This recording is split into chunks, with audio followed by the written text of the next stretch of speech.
I've met someone else, Natalie. I want a divorce. My husband of 12 years, Andrew Parker, announced this over our anniversary dinner at Le Bernardin, a dinner I had planned for weeks, making reservations months in advance at the restaurant where he had proposed. I carefully set down my champagne flute and studied the man across from me, the candlelight illuminating his perfectly tailored Tom Ford suit. The $600 bottle of Cabernet I'd ordered sat between us, barely touched. I'd love to know which corner of the globe you're watching from. And if this story speaks to you, make sure to subscribe. Tomorrow's video is one you absolutely can't miss. Her name is Madison, he continued, checking his Rolex, my last Christmas gift to him. She's my new executive assistant, Madison Wright, 25 years old, 5'9" with honey blonde hair and a Stanford MBA. I'd interviewed her myself 6 months ago as a favor to Andrew when his previous assistant quit unexpectedly. I'd even recommended her. The waiter approached with our appetizers, his practiced smile faltering as he sensed the tension. I nodded politely, waited for him to leave, then met Andrew's gaze. "How long?" I asked, my voice steadier than I expected. Andrew had the decency to look uncomfortable, adjusting his cuffs. Another gift from me, platinum cufflinks for his 40th birthday. "Does it matter, Nat?" "It matters to me," I replied, reaching for my phone under the table and discreetly activating the recording app, a habit from my days as chief operating officer at Meridian Pharmaceuticals, where I'd learned to document everything.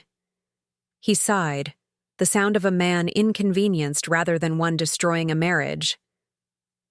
3 months. It just happened. We were working late on the Westlake acquisition and— "Spare me the cliches," I interrupted, taking a sip of water. "I assume you've already consulted your lawyer?" Surprise flickered across his face. He'd expected tears, perhaps, or an emotional scene. What he'd forgotten, or perhaps never fully appreciated, was that I hadn't become the youngest COO in Meridian's history by being emotionally reactive. "Bradley's drawing up the papers," he confirmed, referencing his longtime attorney. "I'm prepared to be generous, Natalie. You can keep the Greenwich house. I'll be moving into the Manhattan apartment." Our Manhattan apartment. The one I'd found, renovated, and decorated while Andrew was building his career at Carter & Reed Investments. The one with my grandmother's antique writing desk and the view of Central Park I'd fallen in love with. "How thoughtful," I said, my tone neutral as I assessed the situation like any other business challenge. "And Madison? Will she be joining you there?" Andrew's expression hardened. "Madison isn't relevant to our settlement discussions." "On the contrary," I replied, "the reason for our divorce seems highly relevant, especially given that you hired your mistress using company resources." His eyes narrowed. "Don't start, Nat. This doesn't have to get ugly." I smiled then, the same smile I'd used in countless boardroom negotiations. "I haven't even started, Andrew, but you have. You've started something you're going to regret." We finished our meal in strained silence, Andrew repeatedly checking his phone, texting Madison, no doubt. I maintained my composure, asking polite questions about the Westlake acquisition, pretending interest in Carter & Reed's expansion plans. With each minute, I was cataloging information, identifying leverage, points, and formulating strategy. By dessert, Andrew had relaxed, mistaking my calm for acceptance. He even reached across the table at one point, touching my hand with practiced sympathy. "I still care about you, Nat. We've had good years together. I hope we can keep things amicable." I nodded, allowing him that illusion. "Of course. We're both professionals." What Andrew had conveniently forgotten was exactly what type of professional I was. At 41, I had spent nearly 2 decades in corporate operations, turning around, struggling departments, streamlining inefficient processes, and quietly accumulating power and knowledge. While Andrew charmed clients with his Ivy League polish and tailored suits, I had specialized in understanding systems and identifying vulnerabilities. 2 years ago, I'd left Meridian when Thompson Healthcare approached me with their chief strategy officer position, a significant leap that Andrew had barely acknowledged, too absorbed in his own career trajectory at Carter & Reed, where he'd recently been named managing director. The truth was, our marriage had been eroding for years, our lives increasingly separate.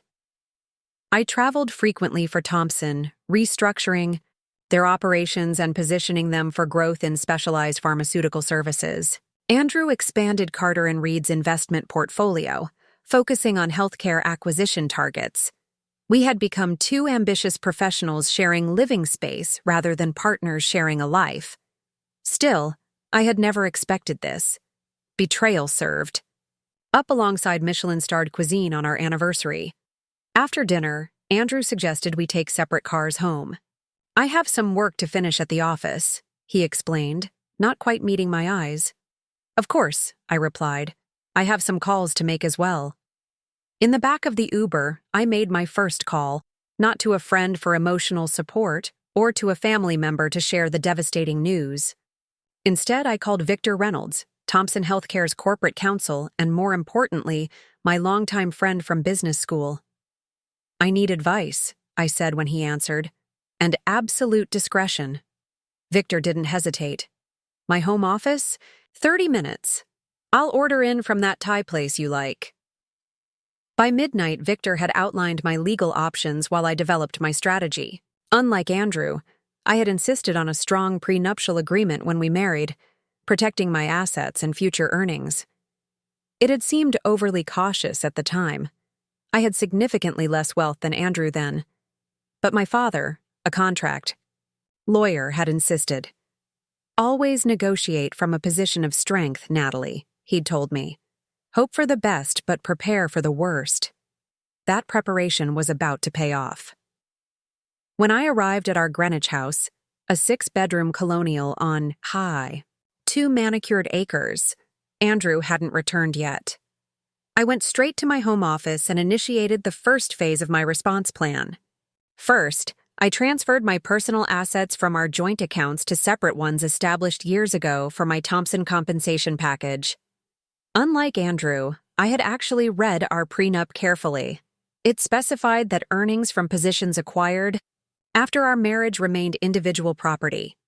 Next, I secured digital copies of all our financial records, household accounts, and relevant correspondence. Andrew had always delegated these administrative tasks to me, providing me with a comprehensive understanding of our financial situation, knowledge he had apparently forgotten I possessed. By 2 a.m., I had compiled a detailed inventory of our assets, documented evidence of Andrew's affair, and drafted emails to both my personal attorney and a specialized divorce lawyer Victor had recommended. I was examining our investment portfolio when I heard Andrew's key in the lock. I closed my laptop and waited, listening to him moving through the house, his footsteps pausing outside my office door before continuing to our bedroom. I gave him 15 minutes before following. He was already in bed, pretending to sleep. I gathered my nightclothes and moved silently to the guest room, locking the door behind me. Sleep eluded me as I mentally refined my strategy. Andrew had initiated this war with his casual cruelty, but I would determine its course and outcome. My professional life had taught me that emotion was a liability in negotiations. Clear objectives and leverage were what mattered. By morning, I had 3 primary objectives: secure my financial independence, protect my professional reputation, and ensure Andrew faced meaningful consequences for his betrayal.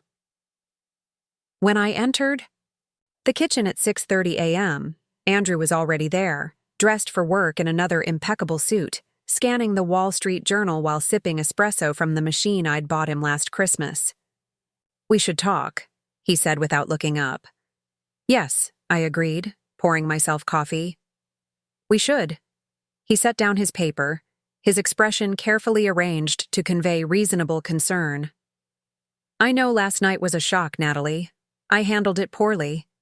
But I want you to know that I respect everything you've contributed to our marriage." I nodded, allowing him to continue his prepared speech. "Bradley will contact your lawyer today with the settlement offer. I think you'll find it fair." He hesitated, then added, "I'd appreciate discretion about Madison. Office relationships are complicated." I almost laughed at his audacity. He was asking me to protect his reputation while he dismantled our marriage. "I understand complicated relationships, Andrew," I replied. "Better than you might think." He frowned slightly, detecting something in my tone that made him uneasy. "What does that mean?" "It means I've already spoken to my attorney. Several, actually." His frown deepened. "That seems premature. I told you I'm prepared to be generous. A lot of love and effort went into bringing this story to life. If you're enjoying it, we'd be so grateful if you'd subscribe to our channel. Now, back to where we left off." "And I'm prepared to be realistic," I countered. "Starting with a forensic accounting of all our assets, including your recent stock options and the bonus structure for the Westlake acquisition." Andrew's face hardened. "My compensation package isn't relevant to our settlement. The prenup clearly states that all compensation earned during our marriage is joint property, unless specifically excluded," I interrupted. "Your last contract renewal was 3 years ago. That makes this year's performance bonuses marital assets." I could see him reassessing, calculating the financial implications of what I was saying. The Westlake acquisition was set to generate significant bonuses for Carter and Reed's senior management, including Andrew. "Let's not turn this into something ugly," he said, his voice tight. "We can work this out reasonably." "Like you reasonably informed me of your affair with your assistant on our anniversary?" I asked, my tone still calm. "Or how you reasonably plan to move her into our Manhattan apartment." He stood abruptly, grabbing his briefcase. "I see you're determined to be difficult. Have your lawyer call Bradley. We'll do this officially." "One more thing, Andrew," I said as he turned to leave. "What does Carter and Reed's board policy say about executives dating subordinates they directly manage?" He froze momentarily, then continued toward the door without responding. I heard his Audi start moments later, the sound of gravel spraying as he accelerated down our long driveway. I smiled to myself, remembering the exact wording of Carter and Reed's ethics policy, which prohibited exactly the relationship Andrew had initiated with Madison. As a publicly traded financial institution, they took such violations seriously, especially with the recent focus on corporate governance and all Me Too concerns. What Andrew couldn't know, was that Thompson Healthcare had been quietly evaluating potential acquisition targets in the financial services sector, specializing in healthcare investments. Carter and Reed was on our short list, though the evaluation was still confidential, known only to Thompson's executive leadership.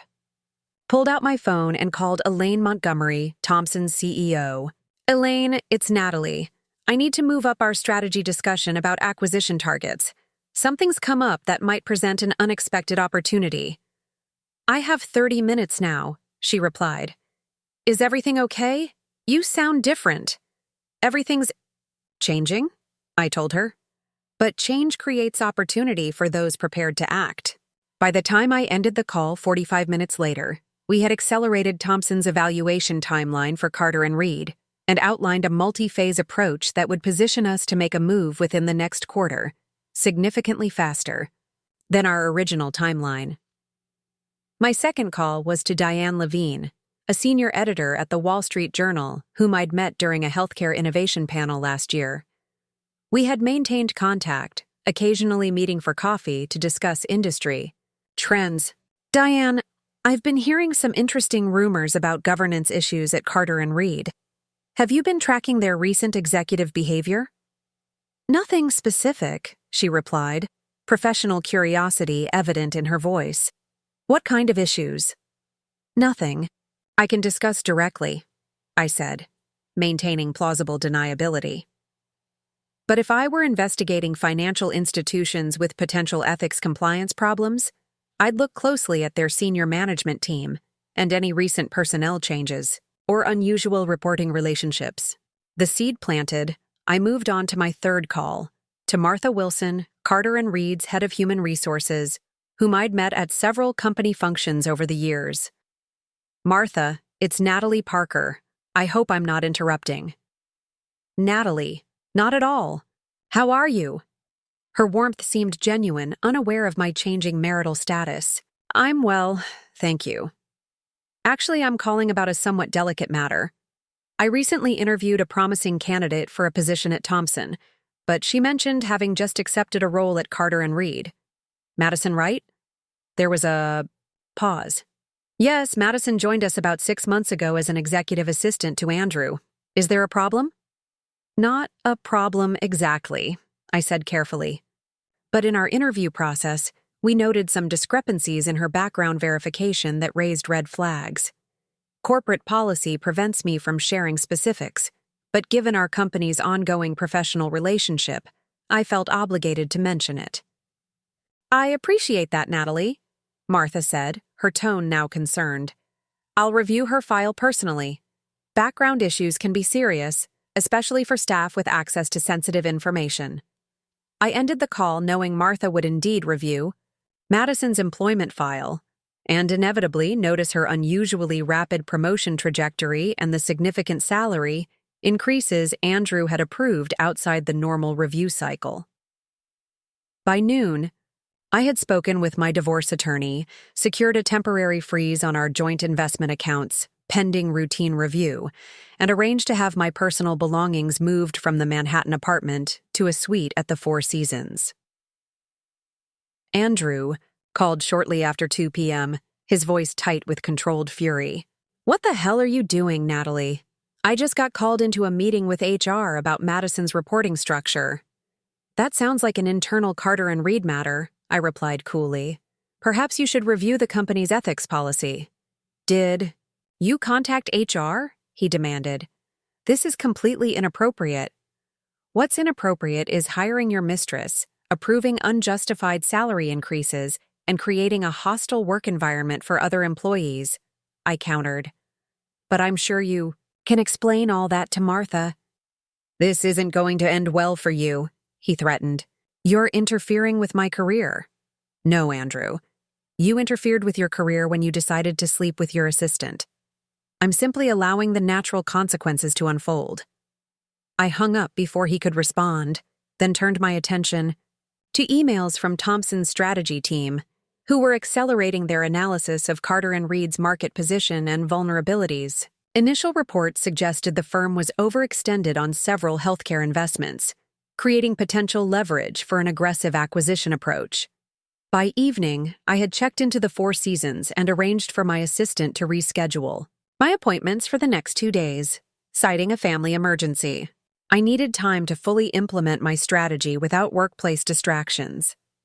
Sitting at the desk in my hotel suite, I reviewed my progress. Andrew was facing HR scrutiny, our joint assets were temporarily secured, and Thomson was positioning for a potential move on Carter & Reed. Phase 1 was complete. As I prepared for bed, my phone lit up with a text from Andrew. "This is childish, Natalie. Call off your attack dogs and we can settle this like adults." I didn't respond. Instead, I wrote in my journal, something I'd done since business school to clarify my thinking during challenging situations. "Day 1, I wrote. Andrew thinks this is the end of a chapter. He doesn't realize it's just the beginning of a story he won't control." I closed the journal and turned off the light, finally allowing myself to feel the full weight of the day's events. 12 years of marriage ended over anniversary dinner. The betrayal stung, certainly, but what Andrew had truly underestimated was not my emotional attachment. It was my strategic capability. He had always seen my methodical approach to life as a quaint personality quirk rather than the fundamental strength it was. While he cultivated relationships and charm, I had cultivated systems thinking and contingency planning. Tomorrow would bring phase 2, leveraging information to create maximum pressure.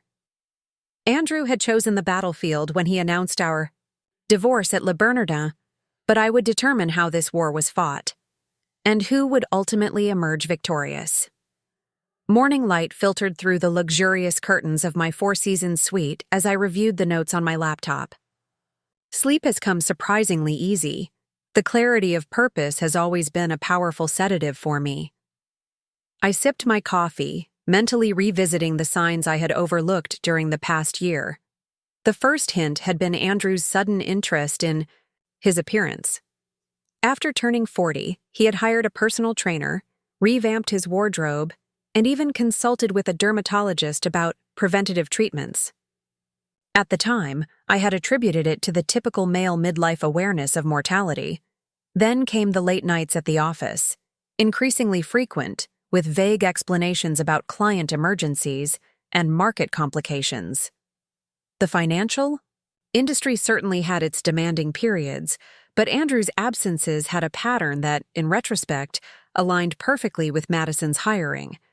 6 months ago, when Andrew's previous assistant Carolyn abruptly resigned after 7 years, he had seemed unusually eager to find a replacement with fresh perspectives. When he asked me to sit in on interviews as a favor, "You're so much better at reading people than I am, Nat." I agreed without hesitation. I had even liked Madison, impressed by her confidence and credentials. The warning signs had been there in how Andrew's eyes lingered on her as she left the room, how he had immediately championed her candidacy despite her relative inexperience. My phone chimed with a text from Victor. "Breakfast meeting with Elaine and legal team confirmed. 9:30 a.m., private dining room. Perfect timing. I needed Thompson Healthcare's full support for the next phase." At 9:15, I entered the hotel's private dining area where Elaine Montgomery, Thompson's CEO, was already waiting with Victor Reynolds, and 2 others, James Cortez, our chief financial officer, and Samantha Weiss, head of mergers and acquisitions. "Natalie." Elaine stood to greet me, her firm handshake and direct eye contact betraying nothing of the unusual circumstances.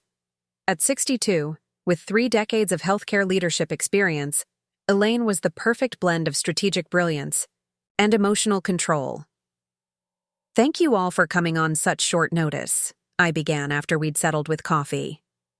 "As Victor has likely informed you, I'm dealing with a personal situation that intersects with our professional interests in an unexpected way." I outlined the basic facts of my impending divorce, careful to frame it as a strategic opportunity rather than a personal crisis. Andrew's indiscretion with his subordinate creates a unique vulnerability at Carter and Reed. I believe we can leverage this situation to accelerate our acquisition timeline. James looked skeptical. Carter and Reed has rebuffed acquisition talks twice in the past 3 years. What makes you think they'd be receptive now? They won't be, I acknowledged. This won't be a friendly acquisition. It will be a calculated takeover that exploits internal governance weaknesses and public perception vulnerabilities. Samantha leaned forward, clearly intrigued. "You're suggesting we use your husband's ethics violation as leverage?" "I'm suggesting we use multiple pressure points simultaneously," I clarified. "My personal situation provides insider knowledge, but isn't our primary angle.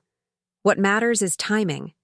Carter and Reed is currently finalizing the Westlake Pharmaceuticals acquisition, their largest deal in 5 years. Andrew is leading that transaction." Victor nodded his understanding. "And if Andrew becomes embroiled in an ethics investigation—" "Exactly," I confirmed. "The Westlake deal falters, Carter and Reed's stock drops, and our acquisition position strengthens significantly." Elaine studied me carefully. "This is unusually aggressive, Natalie, even for a competitive acquisition. Are you certain you want to pursue this approach?" Her question wasn't about business ethics, but about my personal motivation. Was I letting emotion drive strategy? If Andrew hadn't been a key executive at a company already on our acquisition radar, I wouldn't suggest it, I replied honestly. But his position, combined with his poor judgment, creates a legitimate business opportunity. The fact that it serves multiple objectives is simply efficient. A slight smile crossed Elaine's face. Efficient indeed. James, what's our financial position for an accelerated timeline? For the next hour, we developed a comprehensive strategy. Thomson would quietly increase its position in Carter and Reed through shell companies and proxy investors, while simultaneously applying pressure through regulatory channels, industry contacts, and strategic media placements. We should move quickly, Samantha advised. Once the ethics investigation becomes public, other potential acquirers might see the same opportunity. Agreed, I said. I've already set certain elements in motion. Elaine raised an eyebrow. Care to elaborate? I detailed my conversations with Martha in HR and my strategic hint to Diane at the Wall Street Journal. By this afternoon, Carter, and Reed will be conducting an internal investigation. By tomorrow, rumors will begin circulating in financial circles. James looked impressed. You've been busy for someone who just found out about her husband's affair. I've always found that focused action is the best response to unexpected developments, I replied.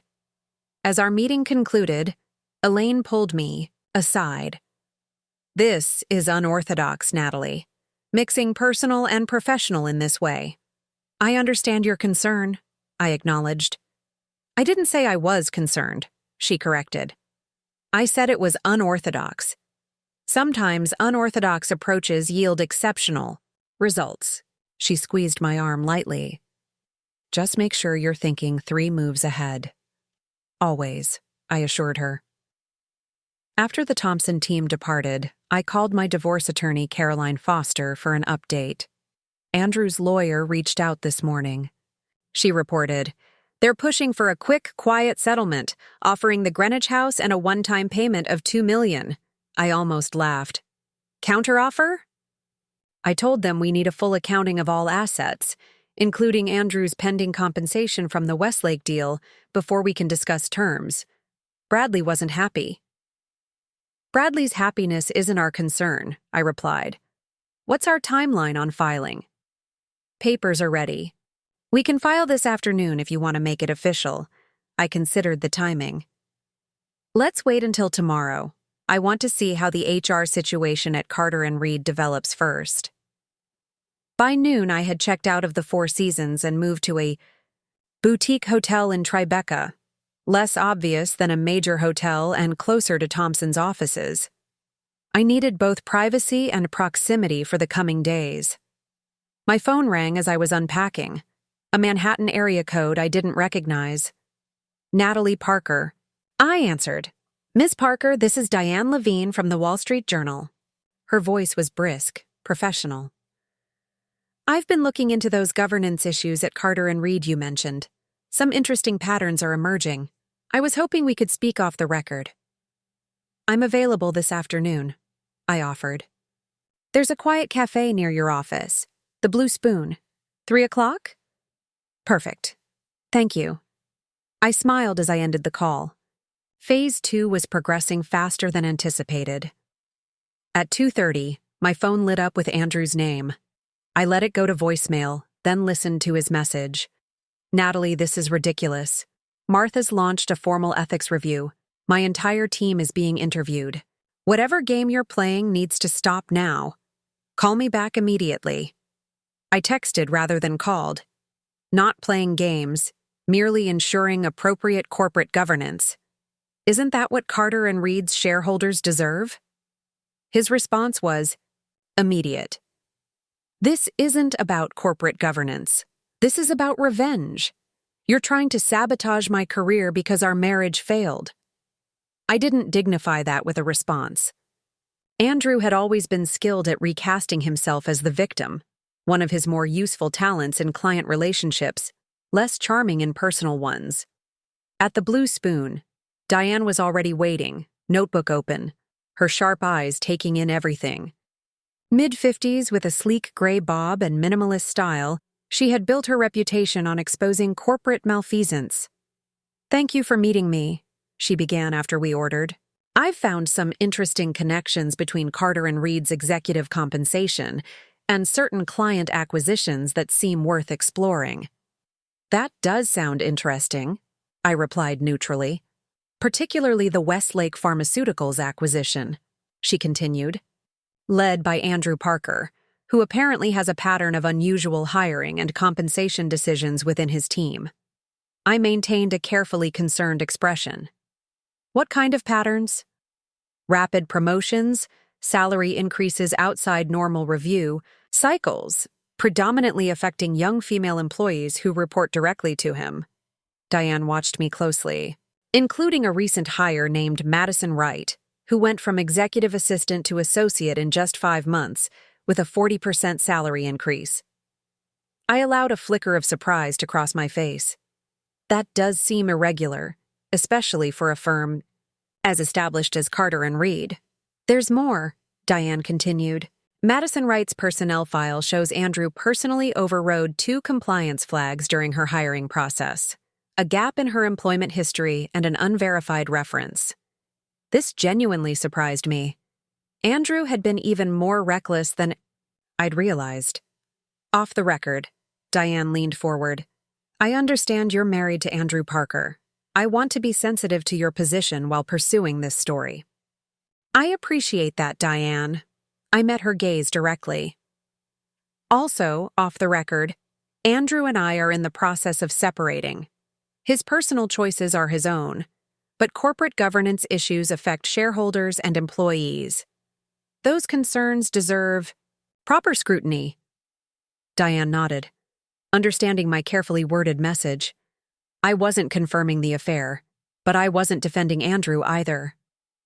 One more thing, she said. There are rumors that Thompson Healthcare is evaluating acquisition targets in the financial services sector, specifically firms specializing in healthcare investments. Would you care to comment on whether Carter and Reed is among those targets? A clever angle, connecting potential corporate governance issues to acquisition vulnerability. Thompson is always evaluating strategic growth opportunities, I replied, with practiced corporate neutrality. Beyond that, I can't comment on specific targets or timelines. Diane smiled, recognizing the non-denial for what it was. I understand. Thank you for your time, Natalie. As I left the cafe, I checked my messages to find 3 missed calls from Andrew and 1 from Martha Wilson at Carter and Reed HR. I returned Martha's call first. Natalie, thank you for calling back, Martha began, her tone professionally cautious. I wanted to speak with you directly about the concerns you raised regarding Madison Wright. Of course, Martha. How can I help? The information you shared prompted a routine review that has expanded in scope. Given your relationship to Andrew, this puts me in an awkward position, but I need to ask. Were you aware of any inappropriate relationship between Andrew and Ms. Wright? I paused, as if carefully considering my response. Martha, I believe in the importance of proper corporate governance. If your review has uncovered concerning patterns, those should be addressed through appropriate channels, regardless of my personal situation. I understand, she replied, clearly reading between the lines. We're taking this very seriously. The board has been notified of the preliminary findings. The board? Perfect. Andrew's indiscretion had escalated faster than even I had anticipated. After ending the call, I checked my email to find a message from my attorney.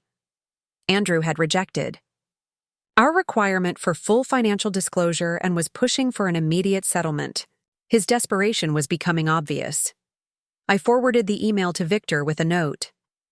Andrew's trying to rush divorce settlement suggests increasing pressure on multiple fronts. Victor's response came quickly. Board member contact confirms ethics. Investigation has reached committee level. Timing aligns with our objectives. Everything was proceeding according to plan, yet I felt no triumph. Only a cold clarity about what needed to happen next. Andrew had made his choice 6 months ago when he decided Madison was worth risking everything we had built. Now he would face the consequences of that choice. My phone buzzed again with Andrew's name. This time, I answered. What are you doing? Natalie?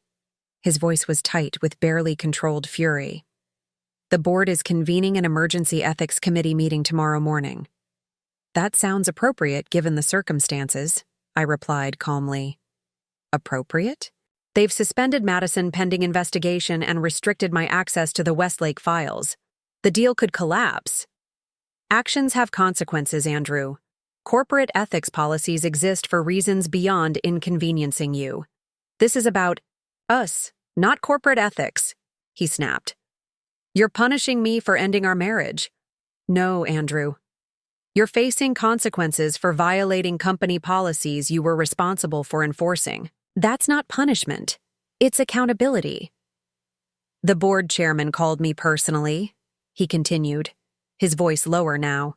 Do you have any idea how humiliating that was? About as humiliating as being told your marriage is over during anniversary. Dinner, I imagine, I replied, allowing a hint of emotion to color my tone for the first time. There was silence on the line. You've made your point, Natalie, he finally said. Tell me what you want, and let's end this before it gets worse. What I want isn't something you can negotiate away, Andrew. What I want is for you to experience the full consequences of your decisions, personally and professionally. You'll regret this approach, he warned. If you think I'm going down alone, you're mistaken. Threats now? That seems unwise given your current situation. It's not a threat. It's a reality check. We've both done things that wouldn't look good under scrutiny. I smiled, though he couldn't see it. The difference is, I've always been meticulous about documentation and compliance. Have you? I ended the call before he could respond, then immediately texted Victor. Andrew just implied he might attempt to drag me into his ethics issues. May need to accelerate our timeline. Victor's response was immediate. Already on it. Samantha's team has prepared the preliminary acquisition package. We can move within 48 hours if necessary. That evening, as I worked from my hotel room, I received an unexpected call from Madison Wright herself. Ms. Parker, this is Madison Wright. I think we should talk. Her voice was younger than I expected, with a slight tremor that betrayed her nervousness. I'm not sure we have anything to discuss, Ms. Wright, I replied coolly. Please, she insisted. I know how this looks, but there are things you don't understand about the situation. Such as? It's complicated. I can't explain over the phone. Could we meet tomorrow morning? I considered the request. Meeting Madison hadn't been part of my plan, but information from any source could be valuable. 9 a.m. There's a coffee shop called Mercantile on West Broadway. I'll be there for 15 minutes. If you're late, I leave. Thank you, she said, relief evident in her voice. I'll be there. After hanging up, I updated my security settings on all devices, a precaution in case Andrew tried to access my emails or messages. Then I reviewed Thomson's latest financial analysis of Carter and Reed, noting with satisfaction that their stock had already dropped 2 points on rumors of internal governance reviews affecting the Westlake acquisition. By tomorrow afternoon, the Wall Street Journal would publish Diane's article. By the following day, Thomson would begin its aggressive acquisition moves. I closed my laptop and prepared for bed, mentally reviewing all contingencies for tomorrow's meetings. Madison. Wright was an unknown variable, potentially volatile, definitely desperate. Meeting her was a calculated risk, but one that might yield useful information. As I drifted toward sleep, I realized something unexpected. I felt no personal animosity toward Madison. She was merely a symptom of the real problem, Andrew's character. In a strange way, she had done me a favor by exposing who he truly was before we spent another decade in a hollowing marriage. Tomorrow would bring phase 3, direct confrontation and accelerated pressure. Andrew thought the ethics investigation was the crisis, not realizing it was merely the prelude to the true reckoning coming his way. Mercantile Coffee was already bustling when I arrived at 8:45 a.m. I selected a corner table with clear sight lines to both the entrance and the emergency exit, a habit from years of high-stakes corporate negotiations. The barista delivered my Americano as I reviewed Thomson Healthcare's latest market analysis on my tablet.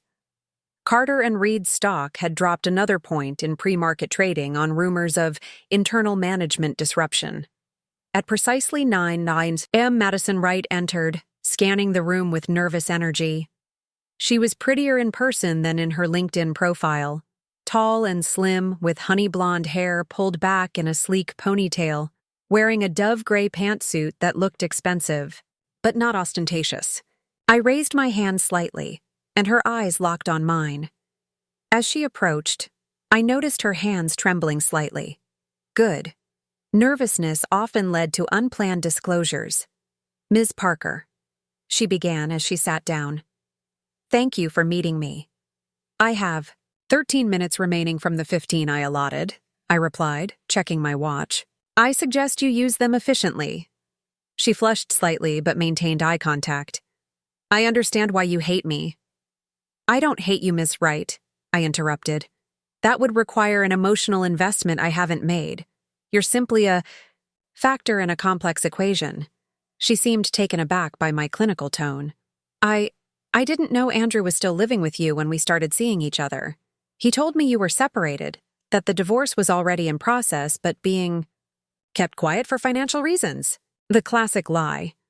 I wondered how many affairs throughout history had begun with those exact words. "And you believed him without verification?" Disappointing for someone with a Stanford MBA. "I should have questioned it more," she admitted. "But by the time I realized the truth, I was already—" She trailed off. "In love?" I supplied, keeping my tone neutral. "Or just too deep professionally?" Her eyes widened. "What do you mean?" "Your rapid promotion, the salary increases, the compliance flags Andrew overrode during your hiring. You've created quite a paper trail of professional impropriety." Madison paled. "How do you know about the compliance flags?" "Information has always been my specialty. But we're not here to discuss my sources. You requested this meeting." "Why?" She took a deep breath. "The ethics committee has suspended me. Andrew says it's temporary, that he'll fix everything. But I've heard rumors that the Westlake deal is in jeopardy and that there might be broader investigations coming." "That sounds like Andrew's problem, not mine," I observed. "He says you're behind it all, that you're trying to destroy his career because he wants a divorce." Her voice dropped. "But last night he was on the phone with someone named Bradley, talking about hiding assets and accelerating something called Project Avalon. It sounded illegal." Now this was interesting.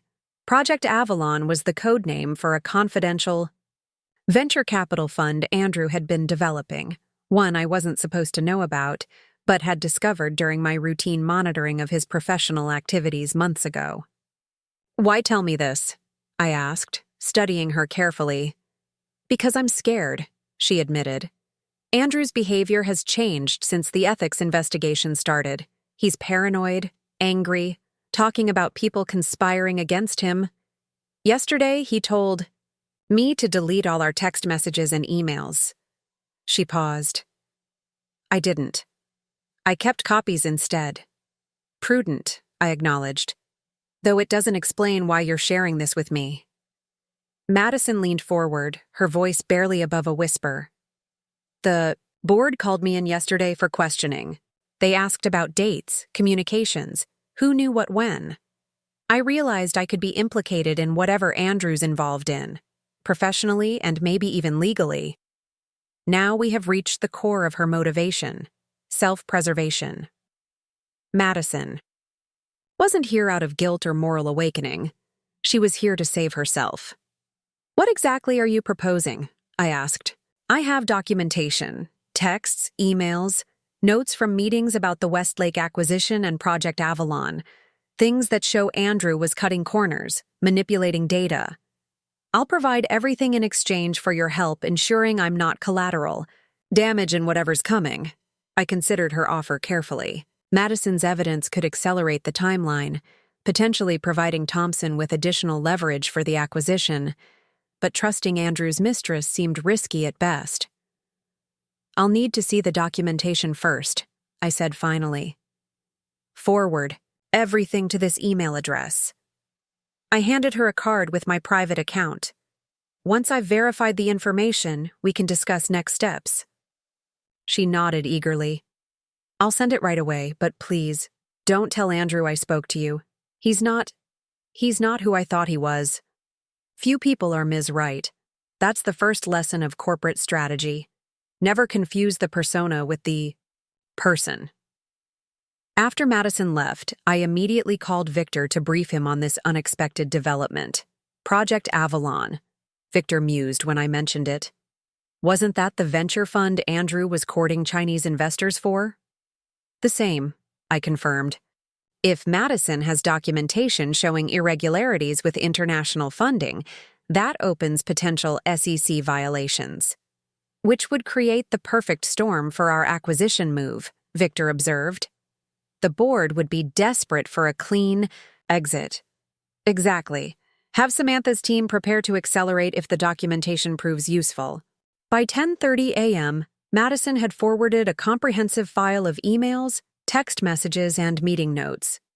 A quick review confirmed they were potentially explosive. Evidence of Andrew misrepresenting financial projections to the Westlake board, discussions about structuring Project Avalon to avoid regulatory scrutiny, and communications with Chinese investors that skirted disclosure requirements. I forwarded the materials to Victor with a note. Verification needed, but appears legitimate. Significant leverage if confirmed. My phone rang moments later. Elaine. Montgomery. Victor shared Madison Wright's documents, she said without preamble. If these are authentic, we're looking at serious violations. I believe they are, I replied. Madison's motivation for sharing them is transparently self-preservational, which ironically makes her more credible. Our legal team is reviewing now. If verified, we'll move immediately. The acquisition plan is ready. We can announce our initial position by market close today. Perfect timing, I noted. The Wall Street Journal piece is scheduled for the afternoon edition. After ending the call, I checked my messages to find 3 from Andrew, each increasingly agitated. The most recent simply read, "We need to talk. Now. This isn't a game." I texted back, "Available at 1 p.m., Pierre, lobby bar." His response was, "Immediate."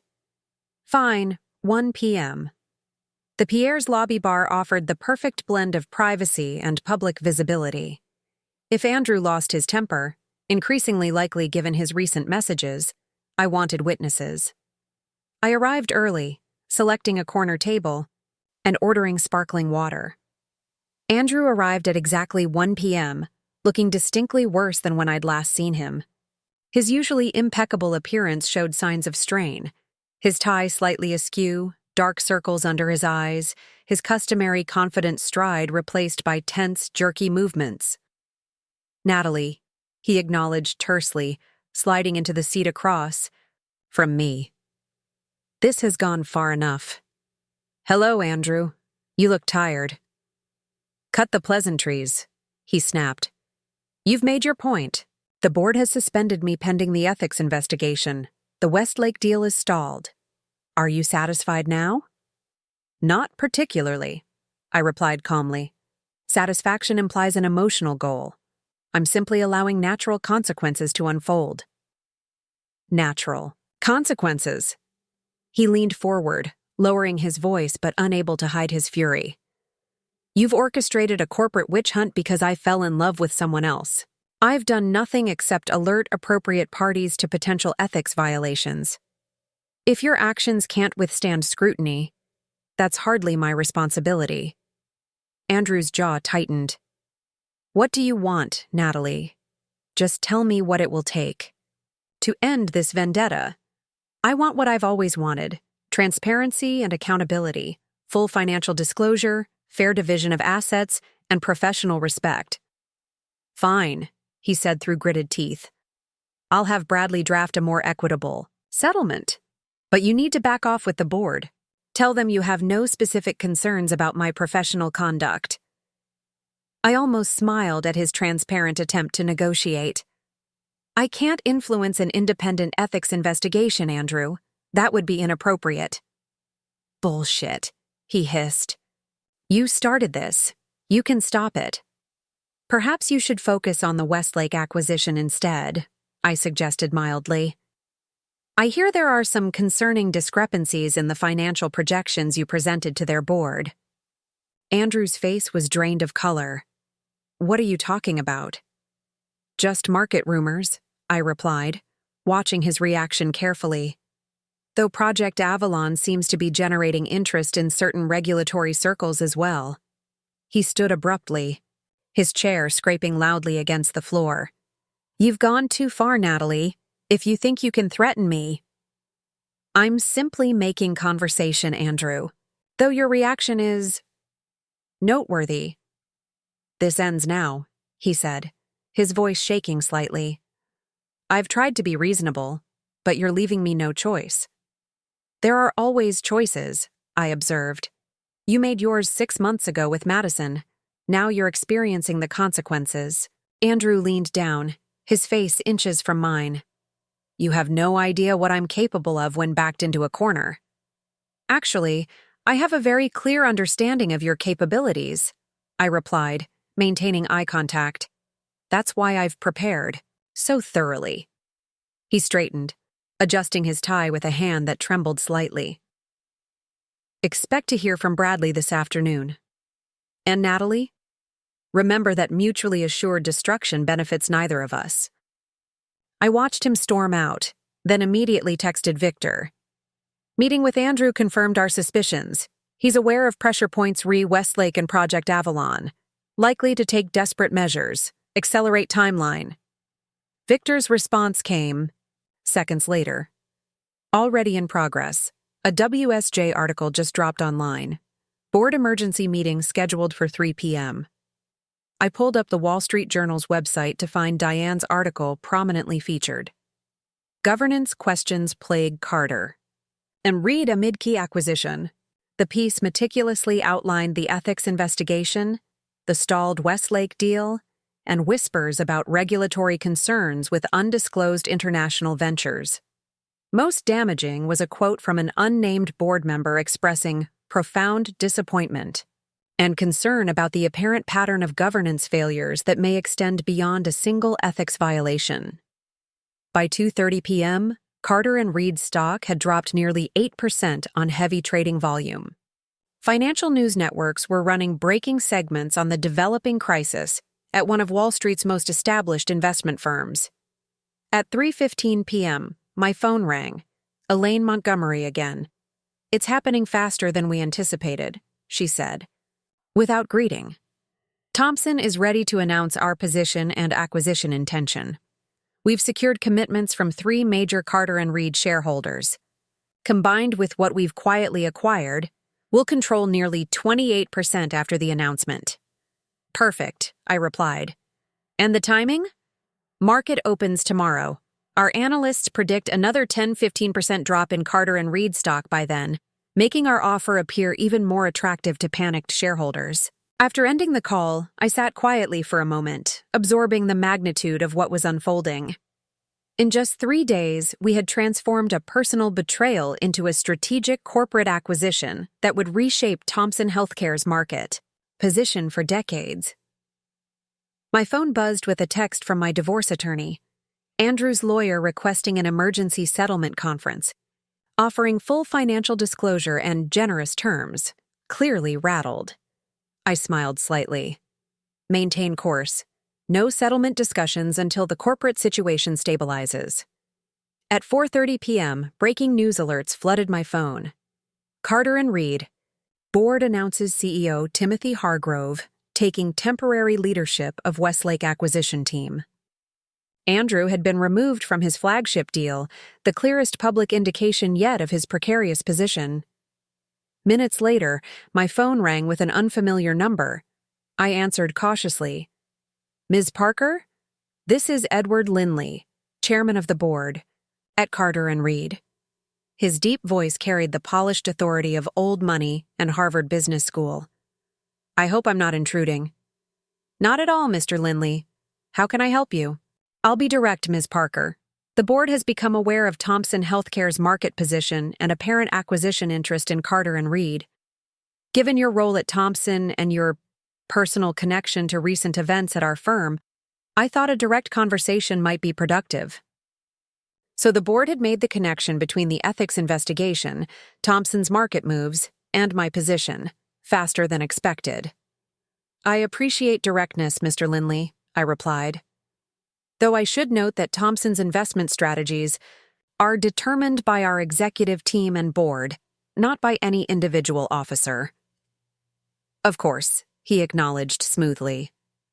However, coincidences of this magnitude are rare in our world. The board is meeting tonight in an emergency session to evaluate our position and potential responses to market developments. I wonder if you might be available to join us, purely in an informational capacity. An extraordinary request, and an opportunity I hadn't anticipated. What time is your meeting, Mr. Linley? 7 p.m. Our Manhattan headquarters. Confidentially, of course. I'll be there, I promised.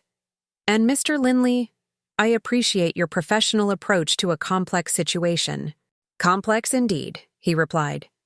Though in my experience, complexity often masks simple truths. Until this evening, Ms. Parker.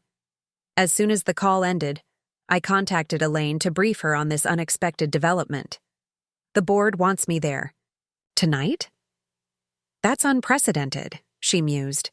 They must be truly desperate. Or suspicious, I countered. They may be trying to establish whether Thomson's moves are strategic or personal. Both, obviously, Elaine replied with characteristic bluntness. But this accelerates our timeline. We need to be prepared for all scenarios by tonight's meeting. For the next 2 hours, I worked with Thomson's executive team, preparing for every possible question or challenge the Carter and Reed board might raise. We developed clear parameters for acquisition terms, regulatory compliance assurances, and leadership transition plans.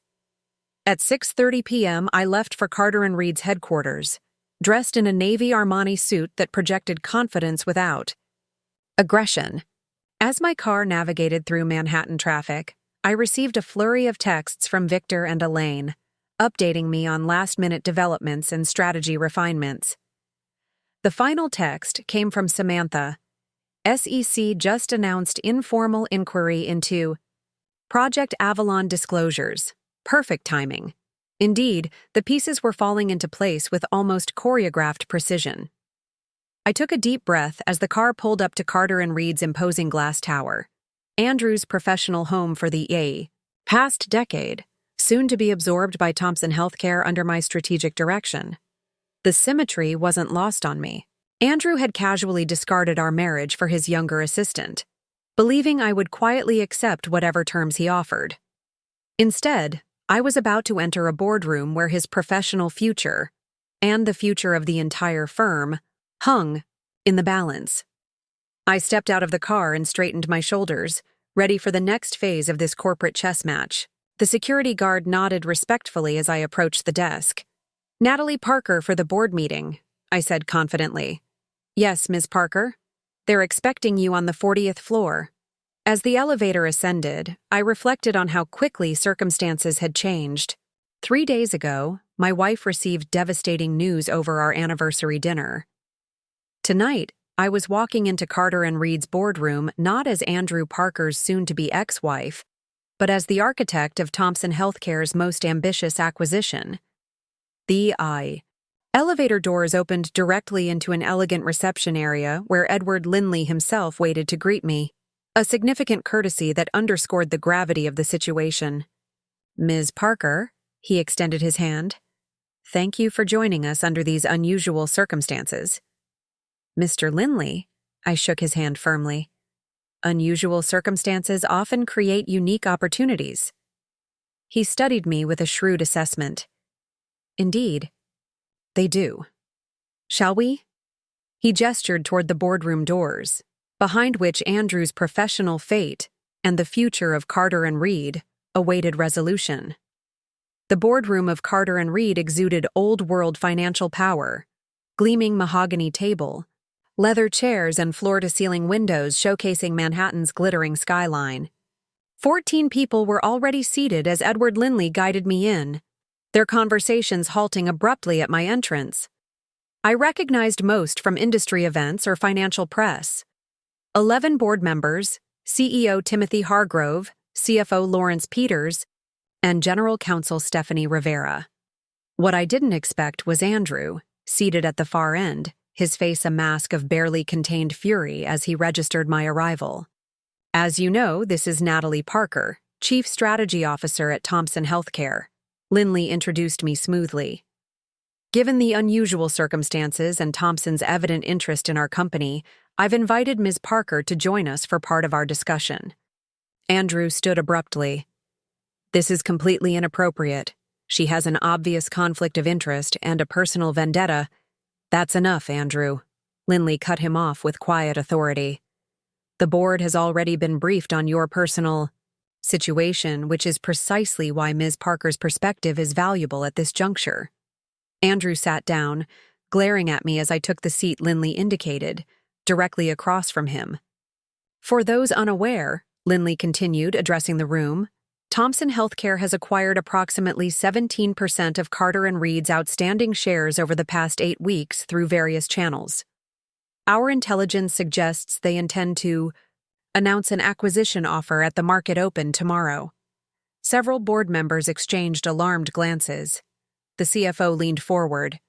That timeline seems implausible given today's developments. How could they have prepared so quickly? All eyes turned to me, waiting for confirmation or denial. Thompson has been evaluating strategic acquisition opportunities in the financial services sector for some time, I explained, choosing my words carefully. Recent governance concerns at Carter & Reed have accelerated our timeline, but the strategic interest predates those issues. Conveniently timed acceleration, Andrew muttered. Stephanie Rivera, the general counsel, interjected. Let's address the elephant in the room. Ms. Parker, your husband is currently under investigation for ethics violations at this company. Now, your company appears poised for a hostile takeover. The appearance of personal motivation is difficult to ignore. I met her gaze directly. I understand the concern, Ms. Rivera. However, Thompson's interest is purely strategic. Carter & Reed's healthcare investment portfolio aligns perfectly with our expansion goals. The current situation simply creates a more favorable acquisition environment. Favorable indeed, Timothy Hargrove observed dryly. Our stock dropped 12% today on governance concerns and the stalled Westlake deal, which she orchestrated, Andrew interjected, unable to contain himself. This is a personal attack disguised as corporate strategy. Linley raised a hand to silence him. Ms. Parker, what exactly is Thompson's intention? Thompson intends to announce a tender offer tomorrow for all outstanding shares at a 15% premium to today's closing price, with accelerated regulatory approval, based on existing healthcare industry synergies. The room fell silent as the board members processed this information. A 15% premium was generous under normal circumstances, and potentially irresistible given Carter & Reed's currently depressed stock value. And if we were to consider a negotiated acquisition instead? Linley asked, his tone measured. Would Thompson be open to discussion? Certainly, I replied. Though such discussions would need to address the governance concerns that have emerged. Thompson values ethical leadership and regulatory compliance. Andrew stood again, his face flushed. This is outrageous. She's using her position to execute a personal vendetta, and you're all falling for it. Your personal choices created this vulnerability, Andrew, Linley stated firmly. The board is obligated to consider all options to protect shareholder value, especially given the SEC's interest in Project Avalon. Andrew paled visibly. How do you know about that? The SEC contacted us this afternoon, Stephanie explained, her expression grim. They have concerns about disclosure practices related to international investors. Would you care to explain why the board wasn't fully briefed on those relationships? Andrew's eyes darted to me, accusation clear in his expression.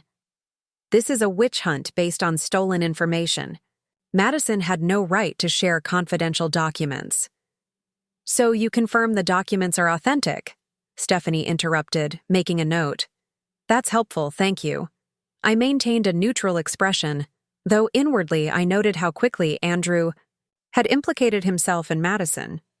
Pressure always reveals character, or its absence. Lindley turned to me. Ms. Parker, would you give us a few minutes to discuss privately? Of course, I agreed, rising from my seat. I'll wait in the reception area. As I exited, I heard Andrew's raised voice. You can't seriously be considering negotiating with them. In the reception area, I checked my phone to find messages from Elaine, Victor, and Samantha, all eager for updates. I texted them briefly. Board discussing options. Andrew is present and volatile. Potential for a negotiated deal rather than a hostile takeover. Victor responded immediately. Negotiated preferred anyway. Less regulatory scrutiny, better optics. 10 minutes later, Lindley emerged. Ms. Parker, the board would like to continue our conversation. However, we've asked Mr. Parker to recuse himself due to his obvious conflict of interest. I followed him back into the boardroom. Andrew was gone, but the tension in the room remained palpable. The board recognizes that Thompson's interest may have been accelerated by recent events, but isn't fundamentally driven by them, Lindley began. We're prepared to discuss acquisition terms with certain conditions. I'm listening, I replied, maintaining a professional demeanor despite the victory this represented. First, we want assurance that the leadership team, aside from those under ethics investigation, will be treated fairly in any transition. Second, we require a more substantial premium than 15%, given our firm's true value beyond current market conditions. Those terms seem reasonable as starting points, I acknowledged. Thompson values institutional knowledge and would prioritize retention of key talent. As for the premium, there's flexibility, especially in a negotiated scenario.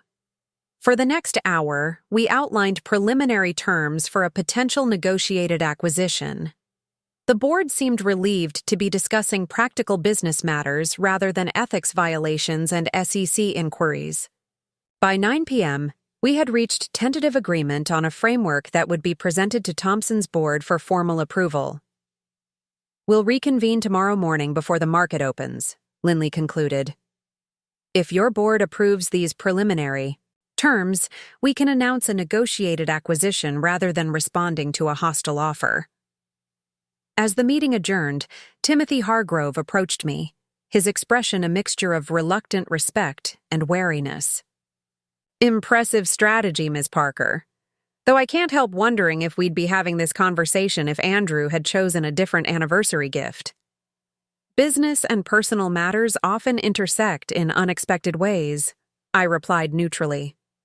But Thompson's interest in Carter and Reed is strategic, regardless of timing. Of course, he nodded, unconvinced.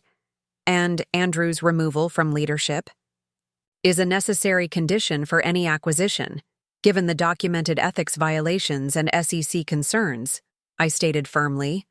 Thompson's corporate governance standards are non-negotiable. Understood.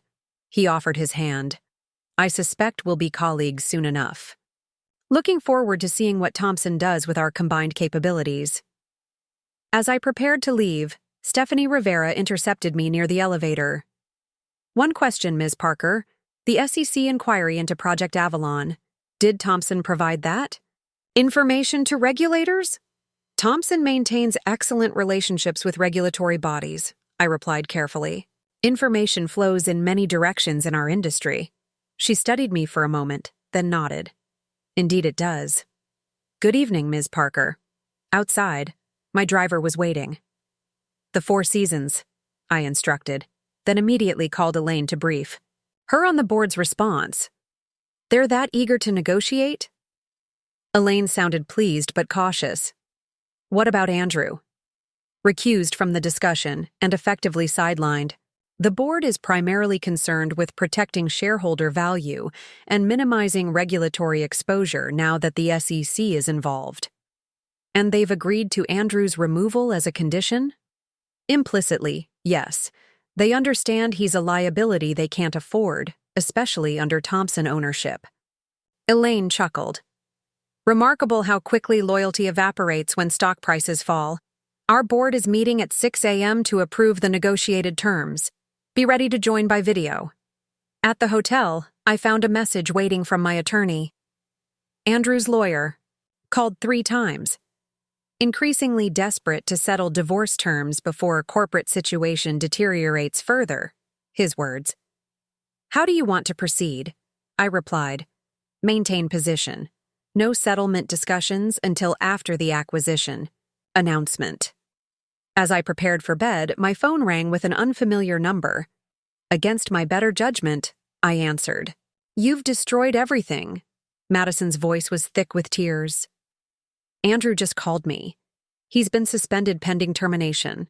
The board has frozen all his projects. He says it's all your fault. Andrew made choices, Madison. So did you. Choices have consequences. He said you turned me against him, that you manipulated me into giving you those documents. Her voice cracked. He says I'm going to be implicated in securities fraud now. That sounds like Andrew shifting blame rather than accepting responsibility, I observed. Typical, but unproductive. What's going to happen to me? She asked, fear evident in her voice. Am I going to be arrested? That depends on the SEC's findings and your level of involvement, I replied honestly. My advice? Get your own lawyer immediately. One who doesn't have any connection to Andrew or Carter and Reed. After a moment of silence, she spoke again, her voice smaller. I never meant for any of this to happen. Few people intend the full consequences of their actions, Madison. That's why judgment matters more than intent. After ending the call, I reviewed Thompson's latest acquisition projections until fatigue finally overcame me.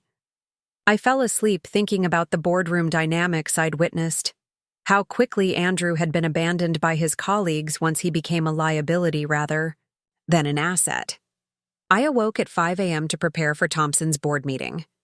By 7:30, we had unanimous approval for the negotiated acquisition terms, including a 20% premium over Carter and Reed's pre-crisis stock price, generous but still representing significant value for Thompson given recent market developments. At 8:45, I entered Carter and Reed's headquarters for the second time in 12 hours, this time accompanied by Elaine, Victor, and Samantha. The energy was palpably different, a mixture of resignation and relief among the executives gathered in the same boardroom. Lindley called the meeting to order promptly at 9 a.m. Both boards have approved the negotiated acquisition terms. Our legal teams have prepared joint statements for release at market open in 15 minutes. Are there any final matters to address before we proceed? Timothy Hargrove spoke up. What about the Westlake acquisition? It's still a valuable target despite recent complications. Thompson intends to proceed with the Westlake acquisition. Elaine confirmed, though with adjusted leadership and enhanced due diligence given recent concerns. Stephanie Rivera raised another point. And the ongoing ethics investigations? The SEC inquiry? Will continue unimpeded, Victor assured her. Thompson is fully committed to regulatory compliance and corporate governance. Any individuals found to have violated securities laws or ethical standards will be handled accordingly, regardless of their position. The message was clear. Andrew would receive no protection under Thompson's ownership. At precisely 9:30 a.m., the joint press release went live. Thompson Healthcare to acquire Carter and Reed in strategic expansion. Financial networks immediately began broadcasting breaking news segments, analyzing the implications of this unexpected consolidation. Carter and Reed's stock surged 18% on the announcement, while Thompson's rose a modest 3%, a positive indication that the market viewed the acquisition as more beneficial to Carter and Reed's shareholders, exactly as we had calculated. As the executives dispersed to manage the announcement's aftermath, Lindley approached me privately. Remarkable timing, Ms. Parker. 3 days ago, Carter and Reed was proceeding with the Westlake acquisition under Andrew's leadership. Today, we're being acquired by Thompson, with Andrew facing termination and potential SEC charges. The business landscape can change rapidly, Mr. Linley, I replied. Adaptability is essential. Indeed, he agreed, though I can't help wondering if personal motivation accelerated this particular change. Business is always personal, Mr. Linley. Anyone who claims otherwise is either naive or dishonest. The difference is in how we channel those personal motivations. Destructively or constructively. He studied me with newfound respect. Constructive indeed. Thompson is gaining more than Carter and Reed's portfolio in this acquisition, it seems. As I prepared to leave, my phone lit up with a text from Andrew. You won't get away with this. I still have options you haven't considered. I forwarded the message to Victor with a note. Andrew making vague threats. Monitor for unusual activity. Victor's response was immediate. Security protocols activated. All systems being monitored. He's lashing out but effectively neutralized. By noon, I was back at Thompson's headquarters for a company-wide announcement about the acquisition. Elaine introduced me as the strategic architect of the deal, crediting my exceptional insight and timing for securing favorable terms. As I addressed the assembled staff, outlining the strategic benefits and integration plans, I felt a strange sense of completion. In just 4 days, I had transformed a personal betrayal into a corporate triumph that would reshape Thompson's market position for years to come. After the presentation, Elaine pulled me aside. The board is extremely impressed with how you handled this situation. We're announcing executive reassignments this afternoon. I wanted you to know that you're being named president of the new financial services division, which will include all of Carter and Reed's operations. I blinked in surprise. That's a significant promotion. Well earned, Elaine replied. You've demonstrated exceptional strategic thinking under pressure. That's precisely the leadership we need during this transition. As we walked toward her office to discuss details, my phone rang. My divorce attorney. Andrew's lawyer just called, she reported. They're proposing a complete surrender on all financial terms. No contest, no claims against your assets, full disclosure of all accounts including offshore holdings. They even offered to cover all legal fees. What prompted this sudden generosity? I asked, though I could guess. Apparently, Andrew has been officially terminated from Carter and Reed, effective immediately. With Thompson taking over, his stock options are being cashed out at the acquisition price, but he's losing all unvested shares and pending bonuses. His lawyer described him as eager to resolve personal matters quickly, given his changing financial circumstances. I'm sure he is, I replied. Tell them we'll review their offer and respond next week. There's no rush from our perspective. After ending the call, I found Elaine watching me with amused understanding. Personal matters intersecting with business again? For the final time. I hope, I replied. Andrew is discovering that actions have consequences in all aspects of life. And those consequences have made you his boss, essentially, Elaine observed. Poetic justice at its finest. That evening, as I sat in my hotel suite reviewing integration plans for Carter and Reed, I received an unexpected email from Madison. Right. The subject line simply read, "Thank you.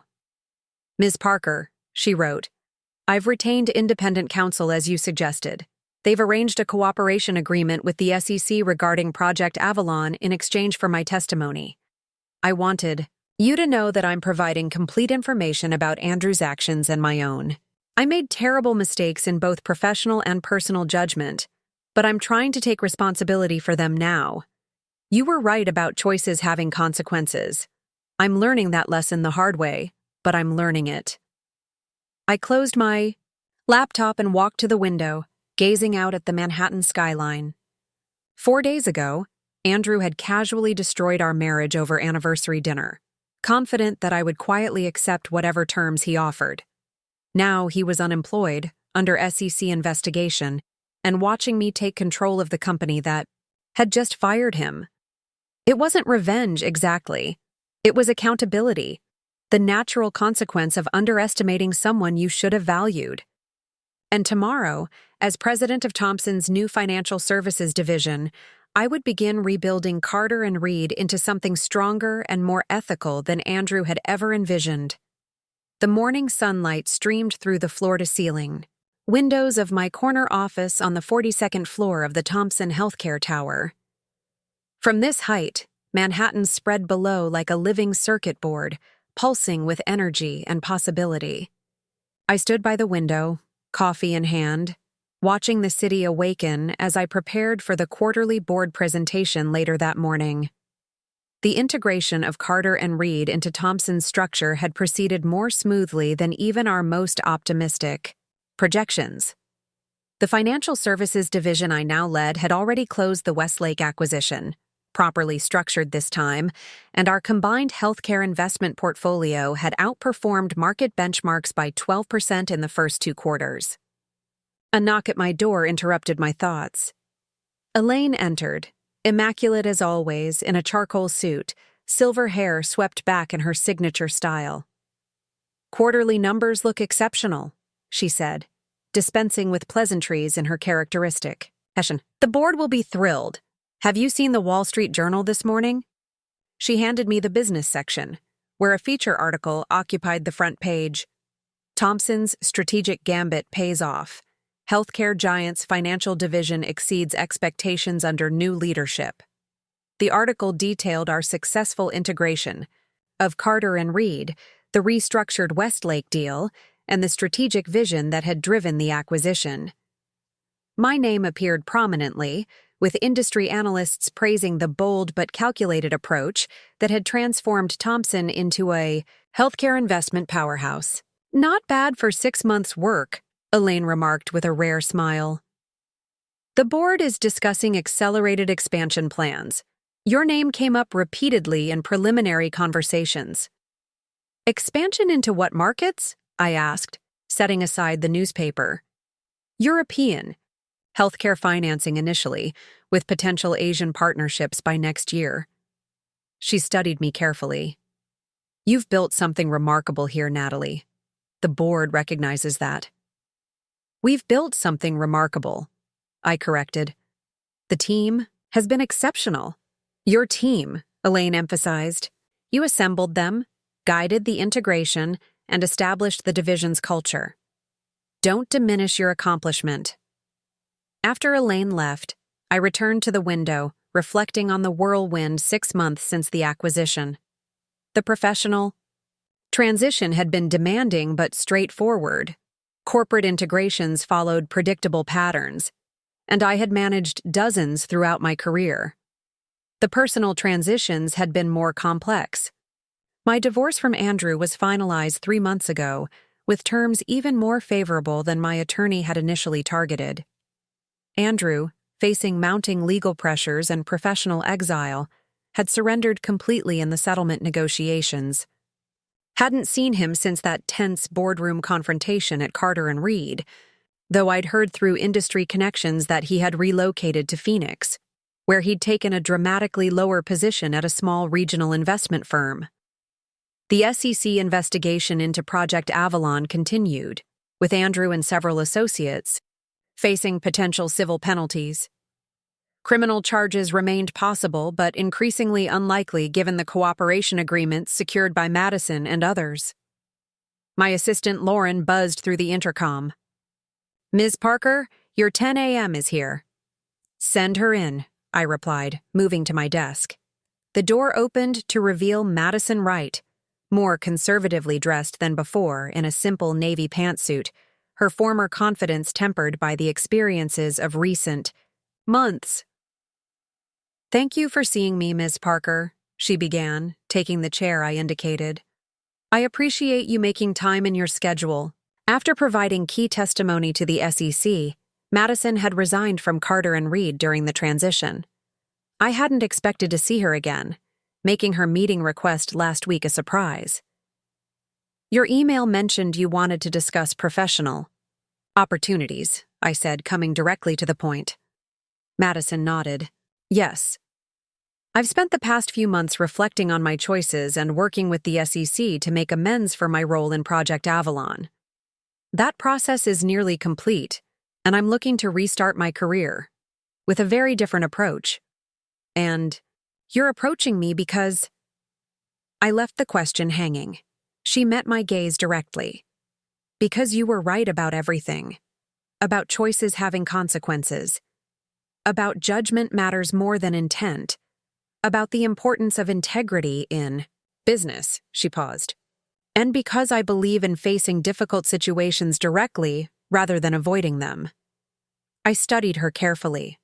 The entitled young woman who had thought rules didn't apply to her had been replaced by someone with hard-earned wisdom. What exactly are you looking for? An opportunity to apply my education and skills in an environment with clear ethical standards, she replied. Not in executive leadership or even middle management.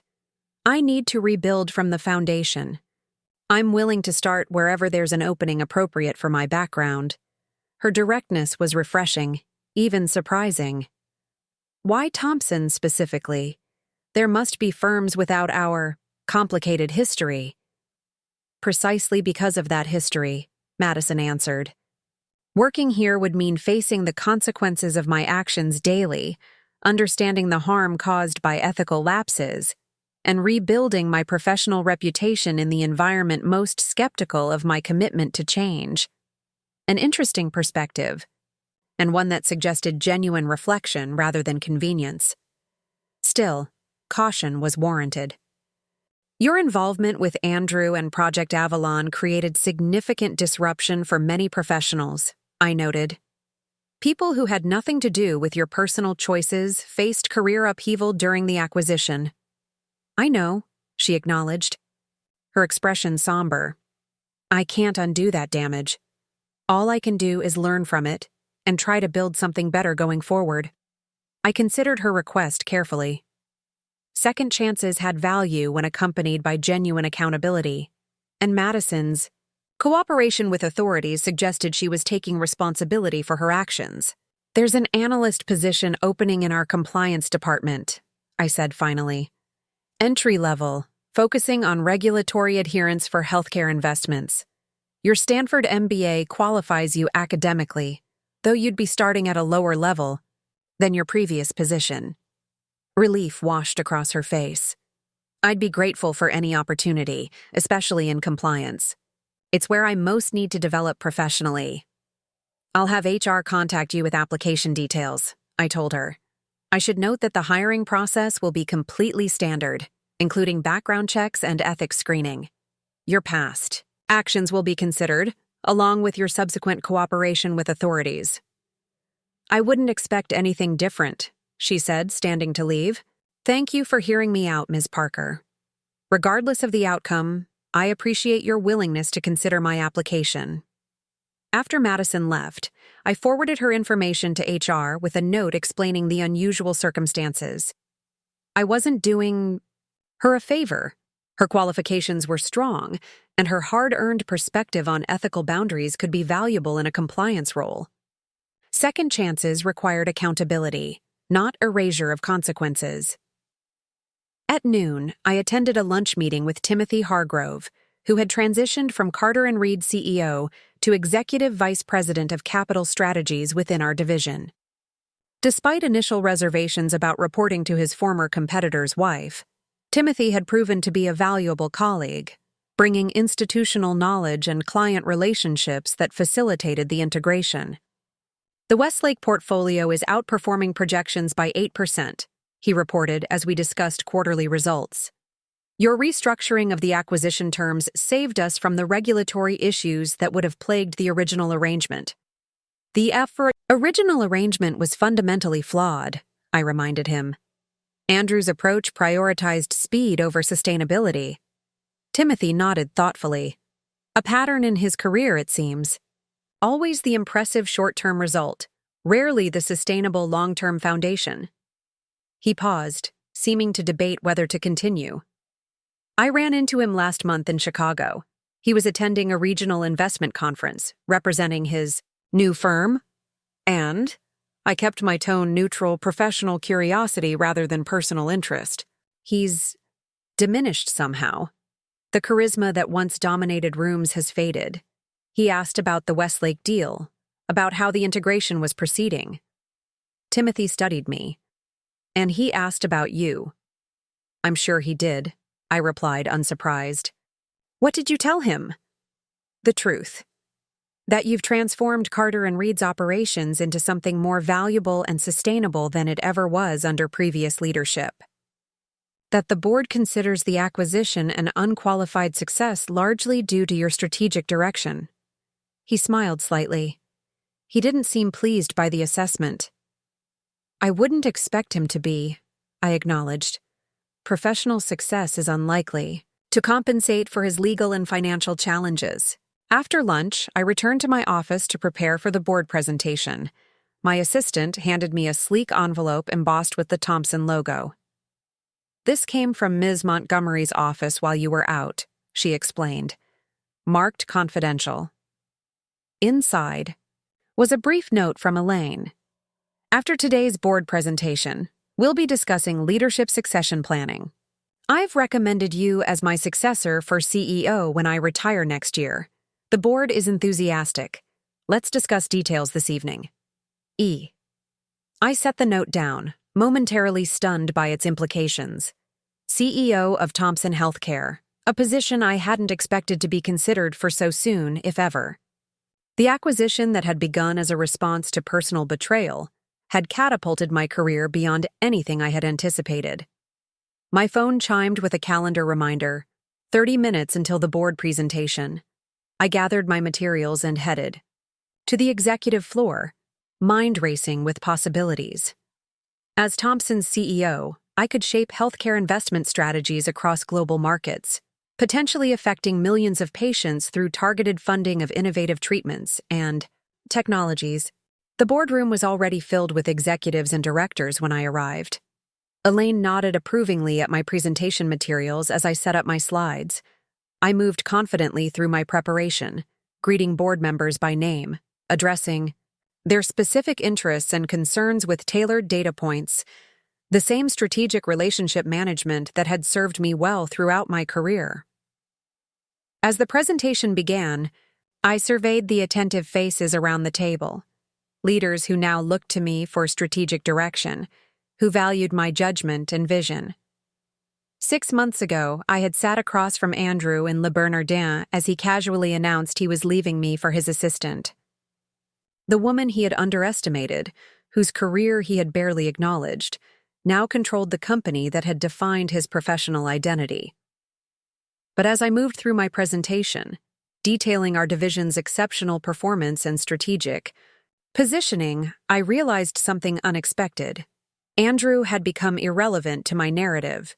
He was a footnote in my professional journey, not its defining catalyst. The skills and strategic thinking that had enabled me to transform personal betrayal into corporate triumph had been mine all along. After the presentation, which was received with enthusiastic approval, Elaine asked me to stay for the executive session where succession planning would be discussed.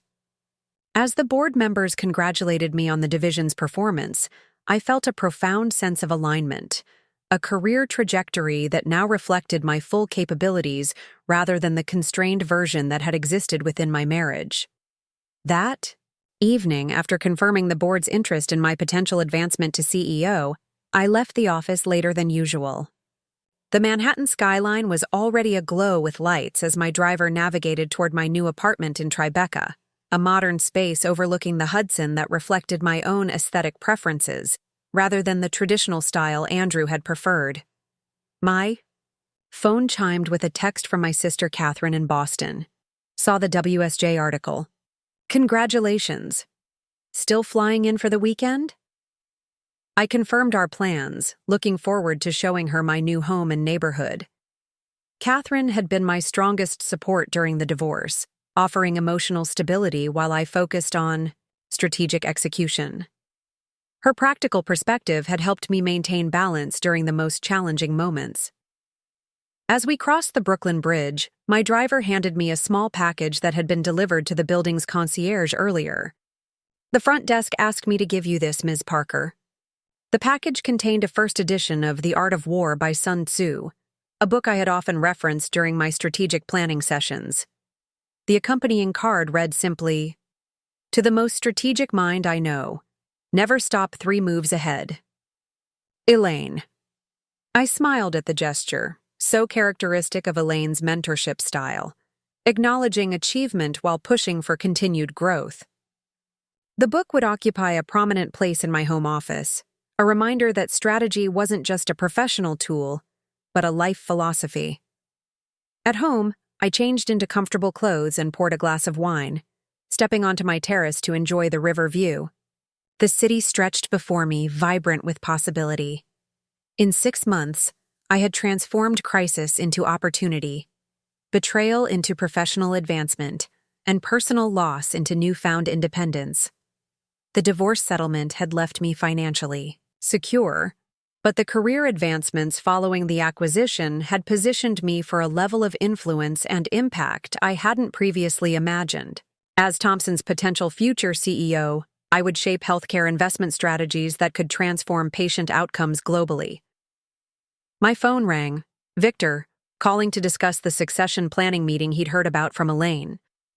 "CEO by next year," he said when I answered.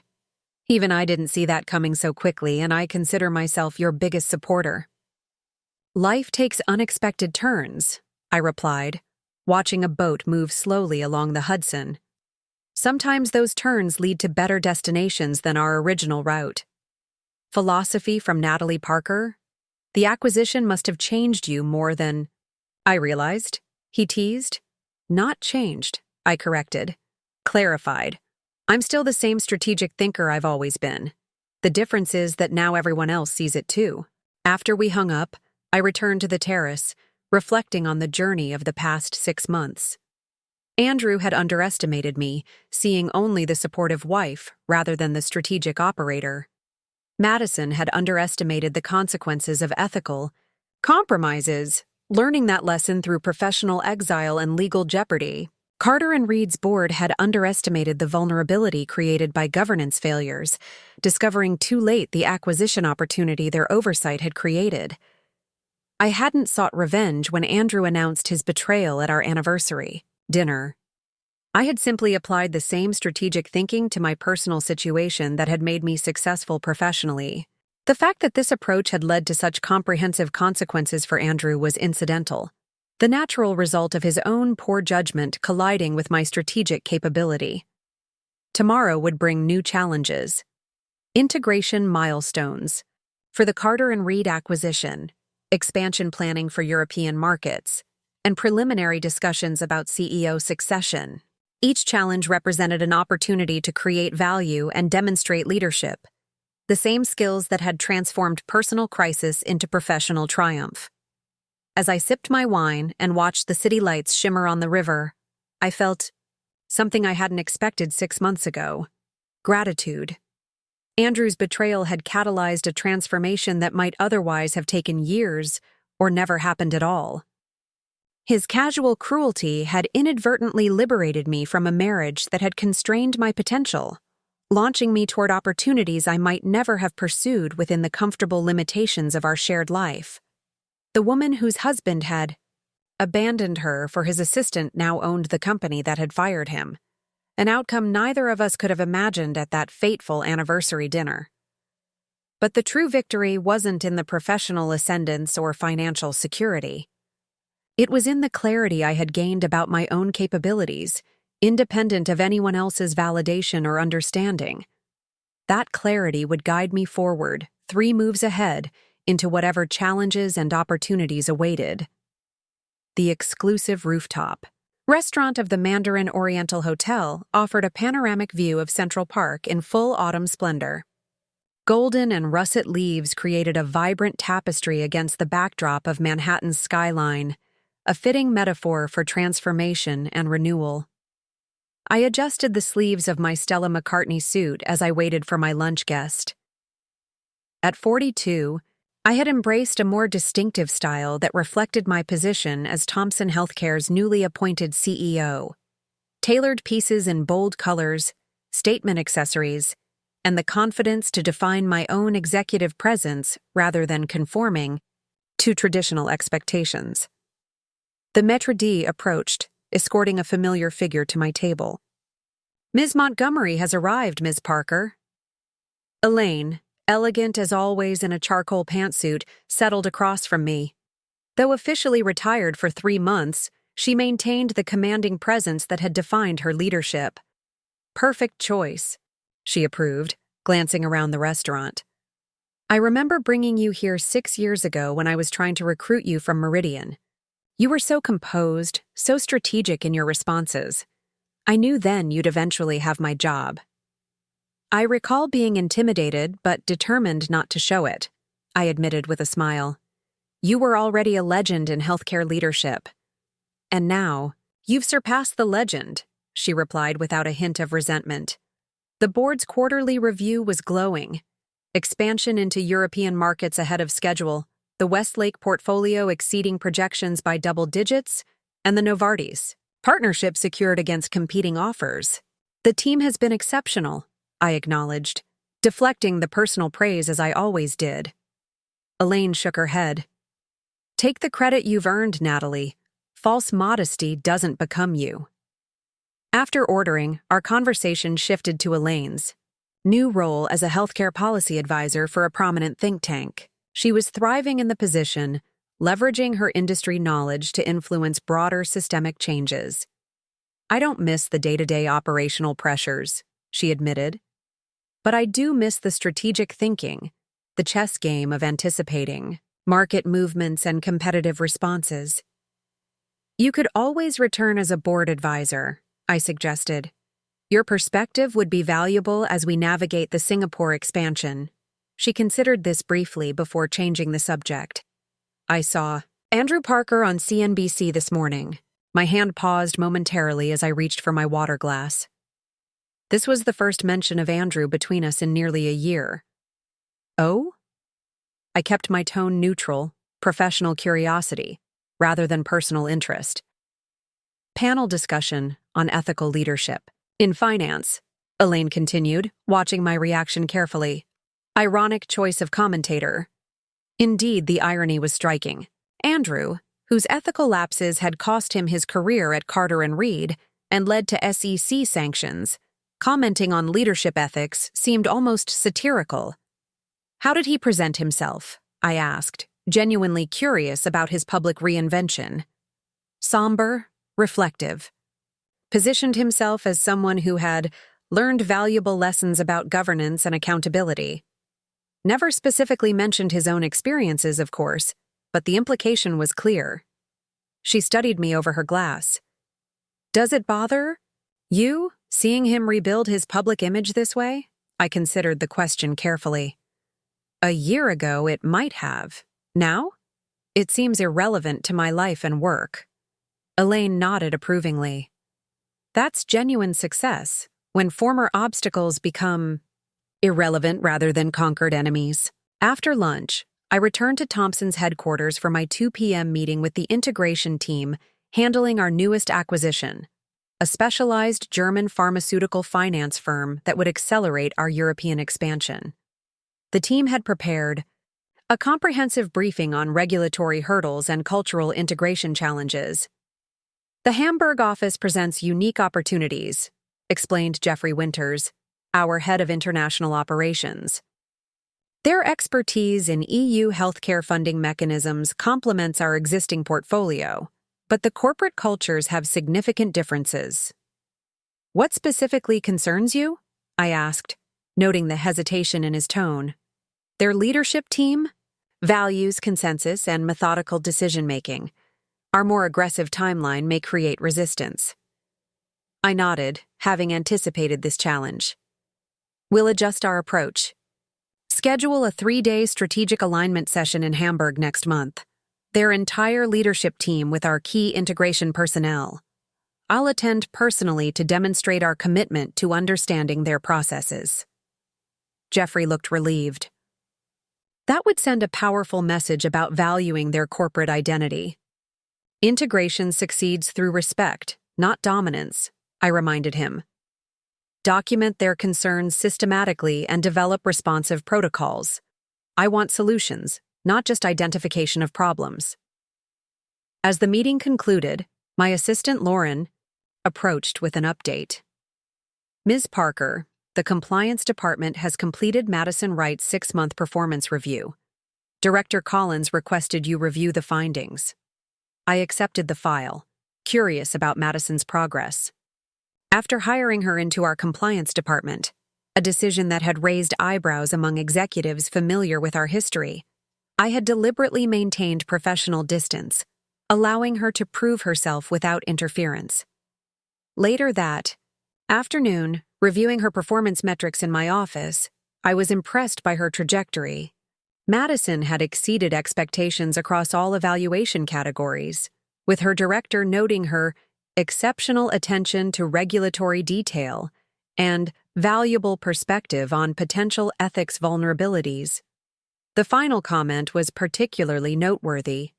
Ms. Wright's experience with the consequences of governance failures gives her unique insight into compliance risks that might elude others. She has transformed personal mistakes into professional assets. I signed off on her positive review and recommended merit increase, then added a brief note. Continue leveraging experiential knowledge while maintaining professional boundaries. Your progress demonstrates the value of accountability combined with opportunity. My phone chimed with a text from Victor. SEC announcement coming tomorrow, Ari, Project Avalon. Final settlements approved. Chapter closed. The timing seemed fitting, the legal aftermath of Andrew's most significant professional failure, concluding just as I was consolidating my position as CEO. The SEC investigation had resulted in civil penalties for Andrew and several associates, though criminal charges had ultimately been declined in exchange for cooperation and monetary settlements. At 5 p.m., I hosted a video conference with Thomson's London and Paris offices to discuss the European expansion strategy. The call ran longer than scheduled, with detailed questions about market entry priorities and regulatory navigation. Our approach must be calibrated to each market's unique healthcare financing structure, I emphasized as we concluded. Study the successful elements of the Carter and Reed integration and adapt them to European contexts, but don't simply replicate. Innovation requires adaptation, not duplication. After the call, gathering my things to leave, I found an unexpected invitation in my email. A request to deliver the commencement address at Duke University's Business School graduation in May.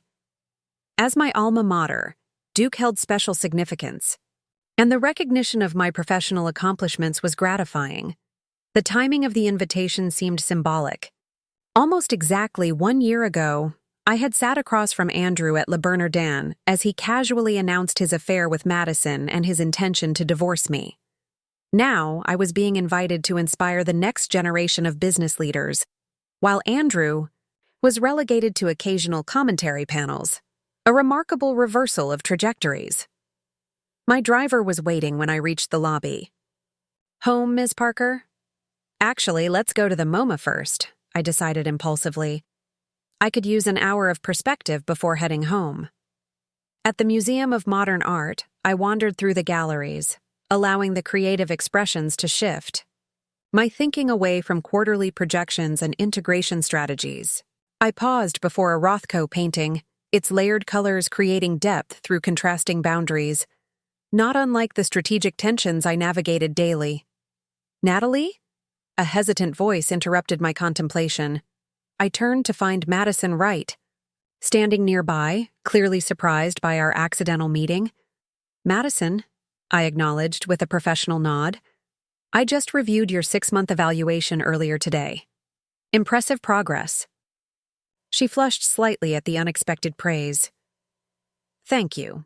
The compliance role has been challenging but rewarding. Director Collins has been an excellent mentor. An awkward silence followed. 2 women connected by complicated history, meeting unexpectedly in a neutral setting. I come here sometimes after difficult days, Madison offered finally. The art helps reset my perspective. A valuable practice, I agreed. I should incorporate it more regularly into my routine. Another pause. Then Madison spoke again, her voice quieter. I saw Andrew on television this morning, talking about ethical leadership. She shook her head slightly. It was surreal. Reinvention is a powerful human capacity, I observed neutrally. Some are more successful at it than others, she replied. Your transition to CEO has been remarkable, especially considering where things stood a year ago. I studied her thoughtfully. Madison had matured considerably during her time at Thomson, the entitled overconfidence replaced by measured professionalism. Success isn't about position or title, I told her. It's about alignment between capability and opportunity. My capabilities were always present. What changed was the opportunity to apply them without constraint. Madison nodded slowly. I understand that better now. My mistake was seeking advancement without developing the judgment to manage it responsibly. Her self-awareness was noteworthy, evidence of genuine growth rather than mere professional calculation. Your performance suggests you're addressing that gap effectively, I acknowledged. Continue that trajectory, and your past errors will eventually become valuable context rather than defining limitations. We parted ways shortly after, our interaction, professional yet tinged with the peculiar intimacy that comes from shared history, however complicated. Watching Madison walk away, I reflected on how thoroughly our positions had reversed from a year ago, when she had been Andrew's confidant and I had been the outsider to their relationship. Outside the museum, the autumn evening had turned crisp. My driver took me to my Tribeca apartment, where I changed into comfortable clothes and prepared a light dinner. My sister Catherine was visiting this weekend, and I looked forward to showing her the renovations I'd completed on the apartment, transforming it from a temporary post-divorce residence into a true home that reflected my aesthetic and lifestyle. As I ate, I reviewed the speech I was developing for an upcoming healthcare investment conference in London, my first major international address as Thomson's CEO. The opportunity to shape industry perspectives on ethical investment in pharmaceutical innovation aligned perfectly with my strategic vision for the company. My phone chimed with an email notification. Opening it, I was surprised to find a message from Andrew, our first direct communication in nearly a year. Natalie, I saw the announcement about your commencement address at Duke. Congratulations. This is well-deserved recognition of your professional accomplishments, which I failed to fully appreciate during our marriage. I don't expect a response to this message. I simply wanted to acknowledge your success and express my belated respect for your capabilities. Andrew. I sat with the message for several minutes, analyzing its potential motivations. Was it genuine recognition? Strategic relationship management, as he rebuilt his professional reputation? Perhaps some combination of both. Ultimately, his motivation didn't matter. What mattered was my own response, not to him, but to the situation. A year ago, such acknowledgement might have seemed important, even validating. Now it was merely an interesting data point in a chapter of life I had moved beyond.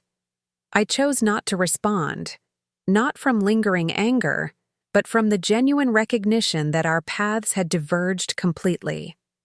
Andrew belonged to my past. My focus remained firmly on the future I was building. The next morning brought news that punctuated this perspective.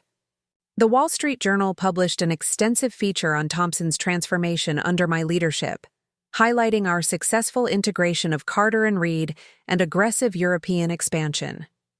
The article positioned me as a strategic visionary reshaping healthcare investment paradigms. Most notably, the piece included commentary from industry leaders and financial analysts, with Edward Linley, the former Carter and Reed board chairman who now served on Thomson's board, offering particularly powerful perspective. What distinguishes Natalie Parker's leadership is her ability to transform challenge into opportunity through strategic foresight. The Carter and Reed acquisition demonstrated this brilliantly. She recognized synergistic potential others missed and executed the integration with exceptional precision. The company Andrew Parker helped build has reached heights under her leadership. That would have been impossible under previous management. The public acknowledgement of what Andrew had lost and I had gained provided a fitting bookend to our professional entanglement. His casual betrayal had inadvertently catalyzed my greatest professional advancement, while simultaneously destroying the career he had prioritized above our marriage. That afternoon, I led Thomson's quarterly all-hands meeting, where I unveiled our 5-year strategic plan, including ambitious expansion goals for Asian markets and specialized pharmaceutical investment funds. As I articulated this vision to hundreds of employees globally, I felt a profound sense of alignment between my capabilities and the opportunities before me. Thomson's strength has always been recognizing value where others see only complexity, I told the assembled teams. Our integration of Carter and Reed demonstrated this perfectly. We identified complementary capabilities that, when properly aligned, created exponential rather than additive value. After the meeting, I met briefly with the compliance department, leadership, including Madison. Her contributions to the discussion were measured and insightful, focusing on regulatory considerations for our planned Singapore office. She had found her professional lane and was navigating it with growing confidence. That evening, as I prepared for dinner with Catherine, I received a call from Timothy Hargrove, who had transitioned successfully from Carter and Reed CEO to executive vice president at Thomson. "Thought you'd want to know," he began without preamble. "Andrew's firm in Phoenix is being acquired by Goldman Sachs. Word is his position won't survive the restructuring." "Interesting timing," I observed. "Does it impact any of our strategic interests?" "Not directly," Timothy admitted. "I just thought, given your history—" "I appreciate the information," I told him. "But Andrew's professional circumstances are no longer relevant to my strategic considerations." After ending the call, I realized the truth of my statement. Andrew's career trajectory, whether ascending or declining, had become entirely disconnected from my life and work. The company he had once led was now a successful division within my organization. The wife he had discarded now occupied a position he had never achieved. The assistant he had pursued was rebuilding her career under my leadership. These ironies might seem like perfect revenge in a simplified narrative, but the reality was more nuanced. My success hadn't come from seeking retribution, but from applying my strategic capabilities without the constraints that had limited me during my marriage. The consequences Andrew faced weren't punishment I had engineered, but the natural results of his own poor judgment colliding with my unleashed potential. As I prepared to meet Catherine for dinner, I glanced at the framed Wall Street Journal article my assistant had already arranged to have mounted for my office. The headline captured the essence of my professional transformation. Strategic Vision: How Natalie Parker Transformed Thomson Healthcare. The woman in the accompanying photograph, confident, focused, commanding, bore little resemblance to the wife who had sat stunned across from Andrew at Le Bernardin a year ago. Not because I had fundamentally changed, but because circumstances had finally aligned to reveal who I had been all along. Tomorrow would bring new challenges: the Hamburg integration, Singapore expansion plans, the Duke commencement address. Each represented an opportunity to apply strategic thinking to complex problems, the skill that had always defined me professionally and had ultimately transformed my personal crisis into triumph. The betrayal that had seemed devastating a year ago had become merely the catalyst for my greatest professional advancement. The husband who had abandoned me for his assistant couldn't have imagined that his actions would lead me to own the company that fired him, an outcome that perfectly illustrated the danger of underestimating a strategic thinker with nothing left to lose. The Duke University commencement stage gleamed under bright May sunshine. As I approached the podium to deliver the business school's keynote address, 3,000 graduates and their families fell silent. Behind me sat university officials and distinguished faculty, their academic regalia adding gravity to the occasion. Transformation rarely announces itself, I began, surveying the sea of eager faces. The most profound changes often begin with moments we initially perceive as setbacks or even failures. The irony wasn't lost on me. Exactly 2 years ago today, Andrew had announced his intention to leave our marriage during what I had planned as a special anniversary dinner. That seemingly devastating personal blow had initiated the cascade of events that led me to this stage, addressing graduates as Thomson Healthcare's celebrated CEO. Strategic thinking isn't just a business skill, I continued. It's a life approach that transforms challenges into opportunities, obstacles into pathways. When unexpected disruption occurs, those who respond strategically rather than emotionally position themselves to emerge stronger. From my vantage point, I could see Catherine and her husband in the family section, both beaming with pride. Beside them sat Elaine Montgomery, my former mentor and now close friend, who had insisted on attending despite her busy schedule leading healthcare policy initiatives. Your degrees represent not just academic achievement, but potential energy. How that energy transforms into impact depends on your capacity to align opportunity with capability, to recognize openings others miss, and to execute with precision when those moments arise. As I spoke, I noticed several business journalists among the audience, recording what had become my first major public address on leadership philosophy rather than specific corporate strategy. Thomson's remarkable growth under my leadership had made me a sought-after voice on executive effectiveness and strategic innovation. 2 years ago, I faced a personal and professional crossroads that required immediate strategic decision-making. The choices I made in that moment led directly to unexpected advancement and opportunity, not because I sought revenge or validation, but because I recognized leverage points others had overlooked. The remainder of my address focused on ethical leadership and strategic vision, offering these graduates practical frameworks for navigating their own future challenges. As I concluded to enthusiastic applause, I felt a sense of completion, a narrative arc that had begun with betrayal and culminated in wisdom worth sharing with others. At the reception following the ceremony, I was approached by Professor James Harrington, who had taught my strategic management course when I was a Duke MBA student nearly 20 years earlier. "Remarkable address, Natalie," he said, shaking my hand warmly. "Though I'm not surprised. Your case analyses always demonstrated exceptional strategic insight even then." "Your classes shaped my thinking more than you know," I replied. "Particularly, your emphasis on identifying hidden leverage points in seemingly straightforward scenarios," he smiled. "I use your Thomson Carter Reed acquisition as a case study now. The students find it fascinating, particularly how you transformed personal knowledge into strategic advantage." "What aspects do they find most compelling?" I asked, genuinely curious about how others perceived those events. "The timing precision," he replied without hesitation. "How you sequence the ethics investigation, media coverage, and acquisition moves to create maximum pressure at precisely the right moments. It's a masterclass in strategic orchestration."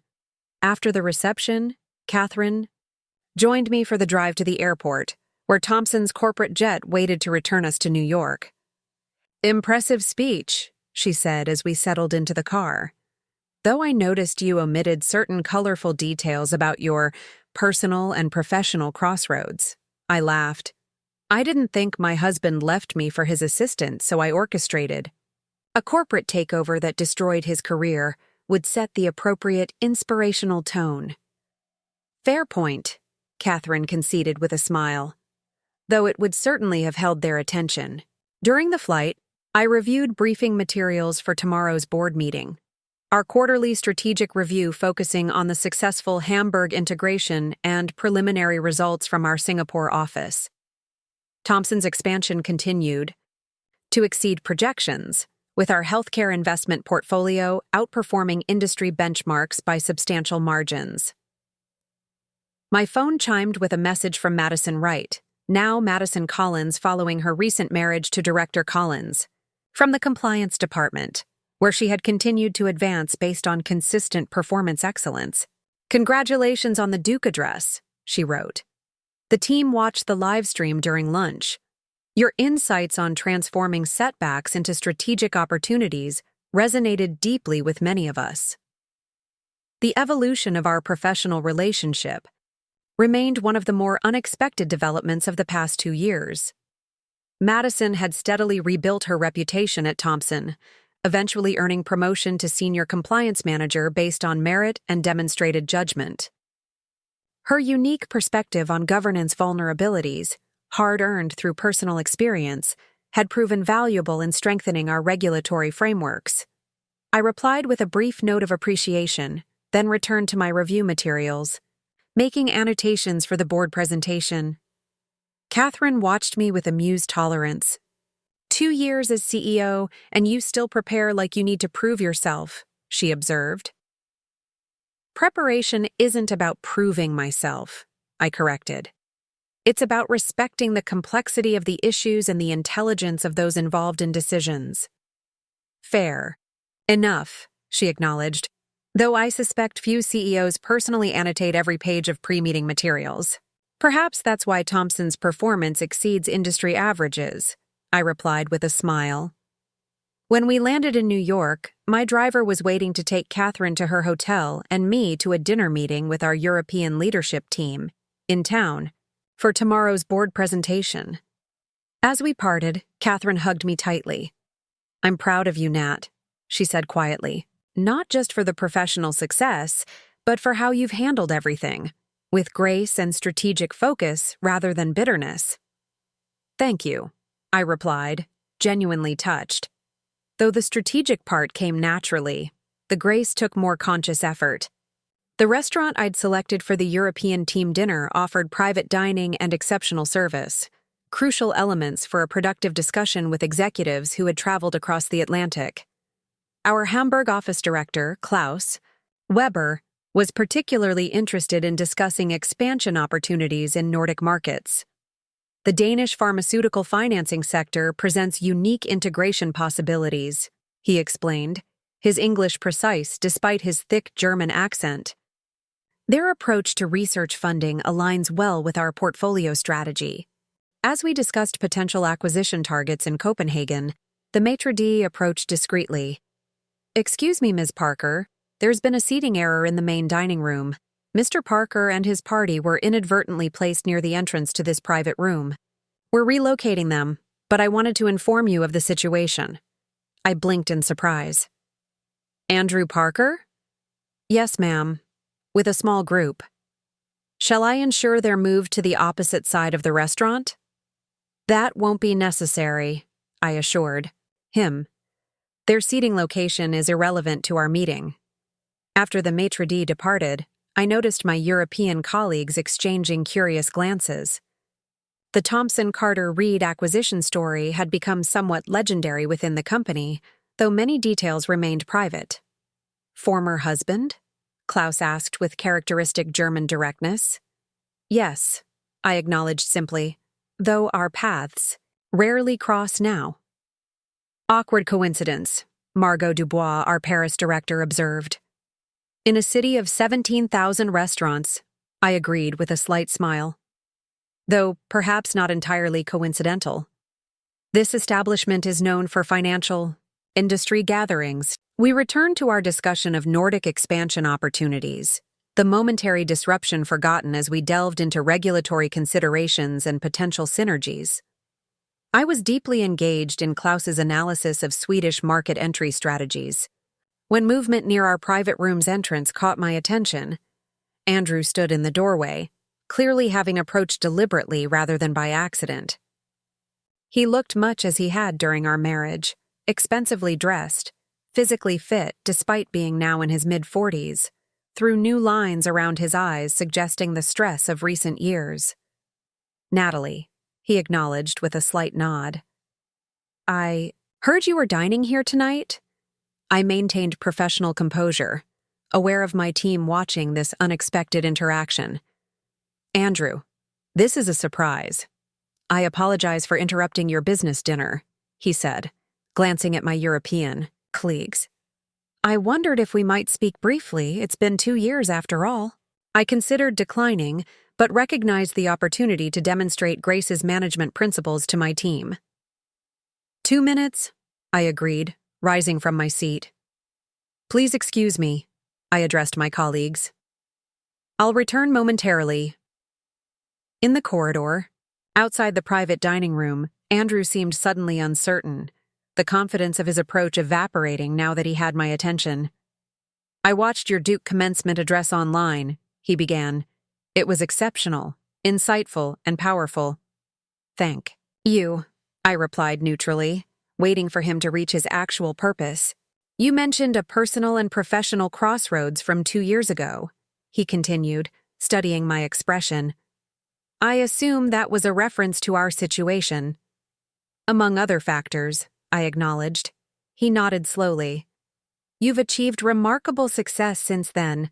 CEO of Thomson, the European expansion, the Singapore office. The financial press calls you visionary and transformational. Was there something specific you wanted to discuss, Andrew? My team is waiting. I'm leaving Phoenix, he said abruptly, taking a position with Goldman in their London office, senior advisor role in healthcare investments. Interesting timing for this information, though not particularly relevant to my current priorities. Congratulations, I offered professionally. London is a dynamic market. I wanted you to hear it from me, he explained.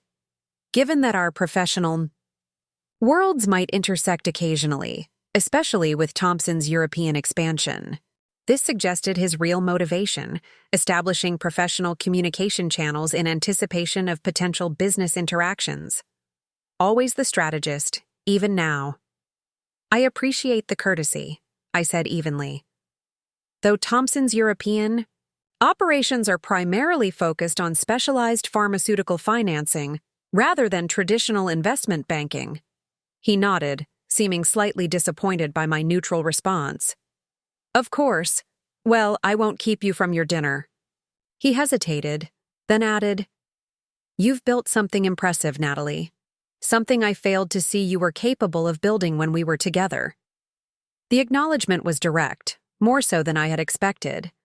2 years ago, such validation might have held emotional significance. Now, it was merely an observation from someone whose opinion had ceased to influence my self-perception. Thank you, Andrew. I wish you success in London. As I turned to rejoin my team, he spoke again. Do you ever wonder how differently things might have unfolded if I hadn't made the choices I did 2 years ago? I paused, considering his question thoughtfully. No, I replied honestly.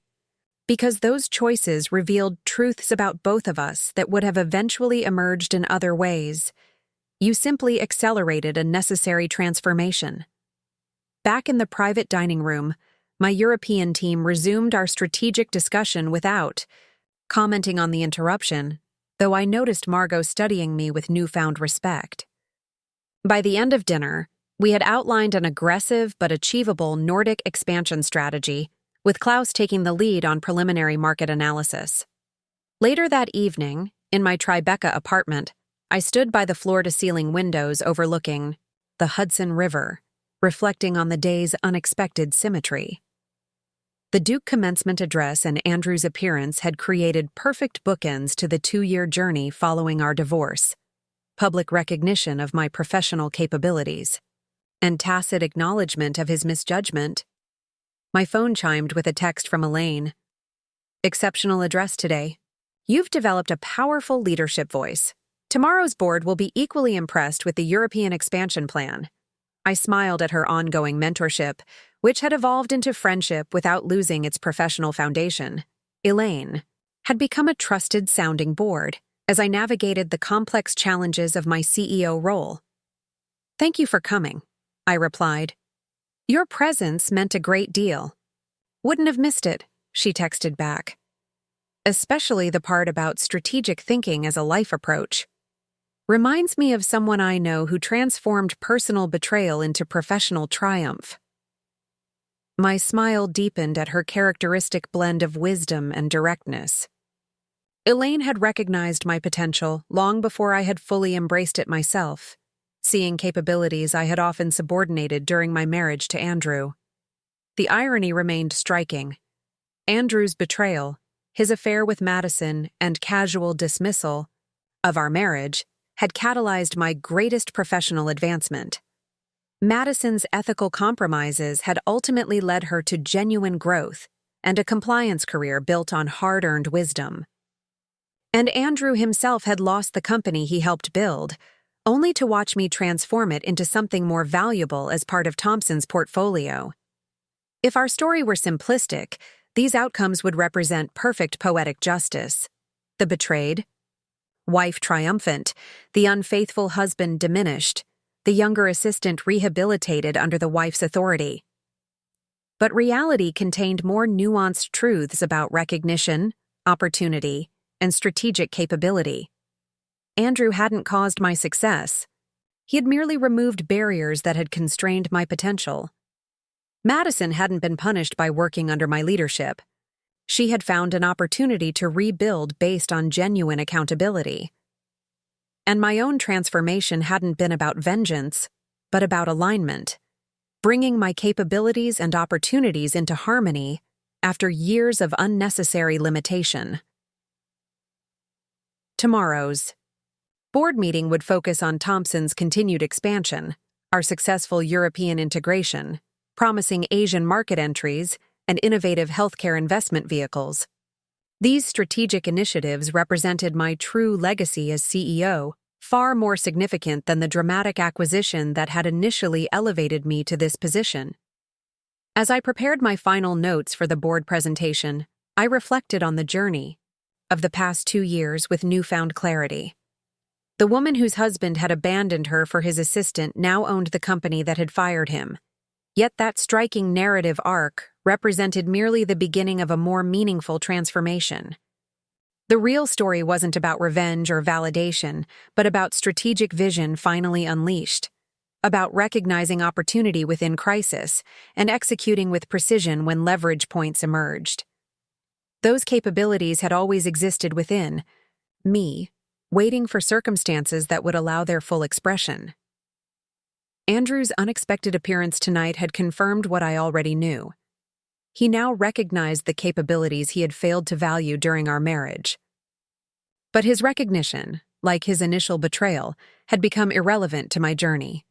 Interesting as historical context, but immaterial to my future direction.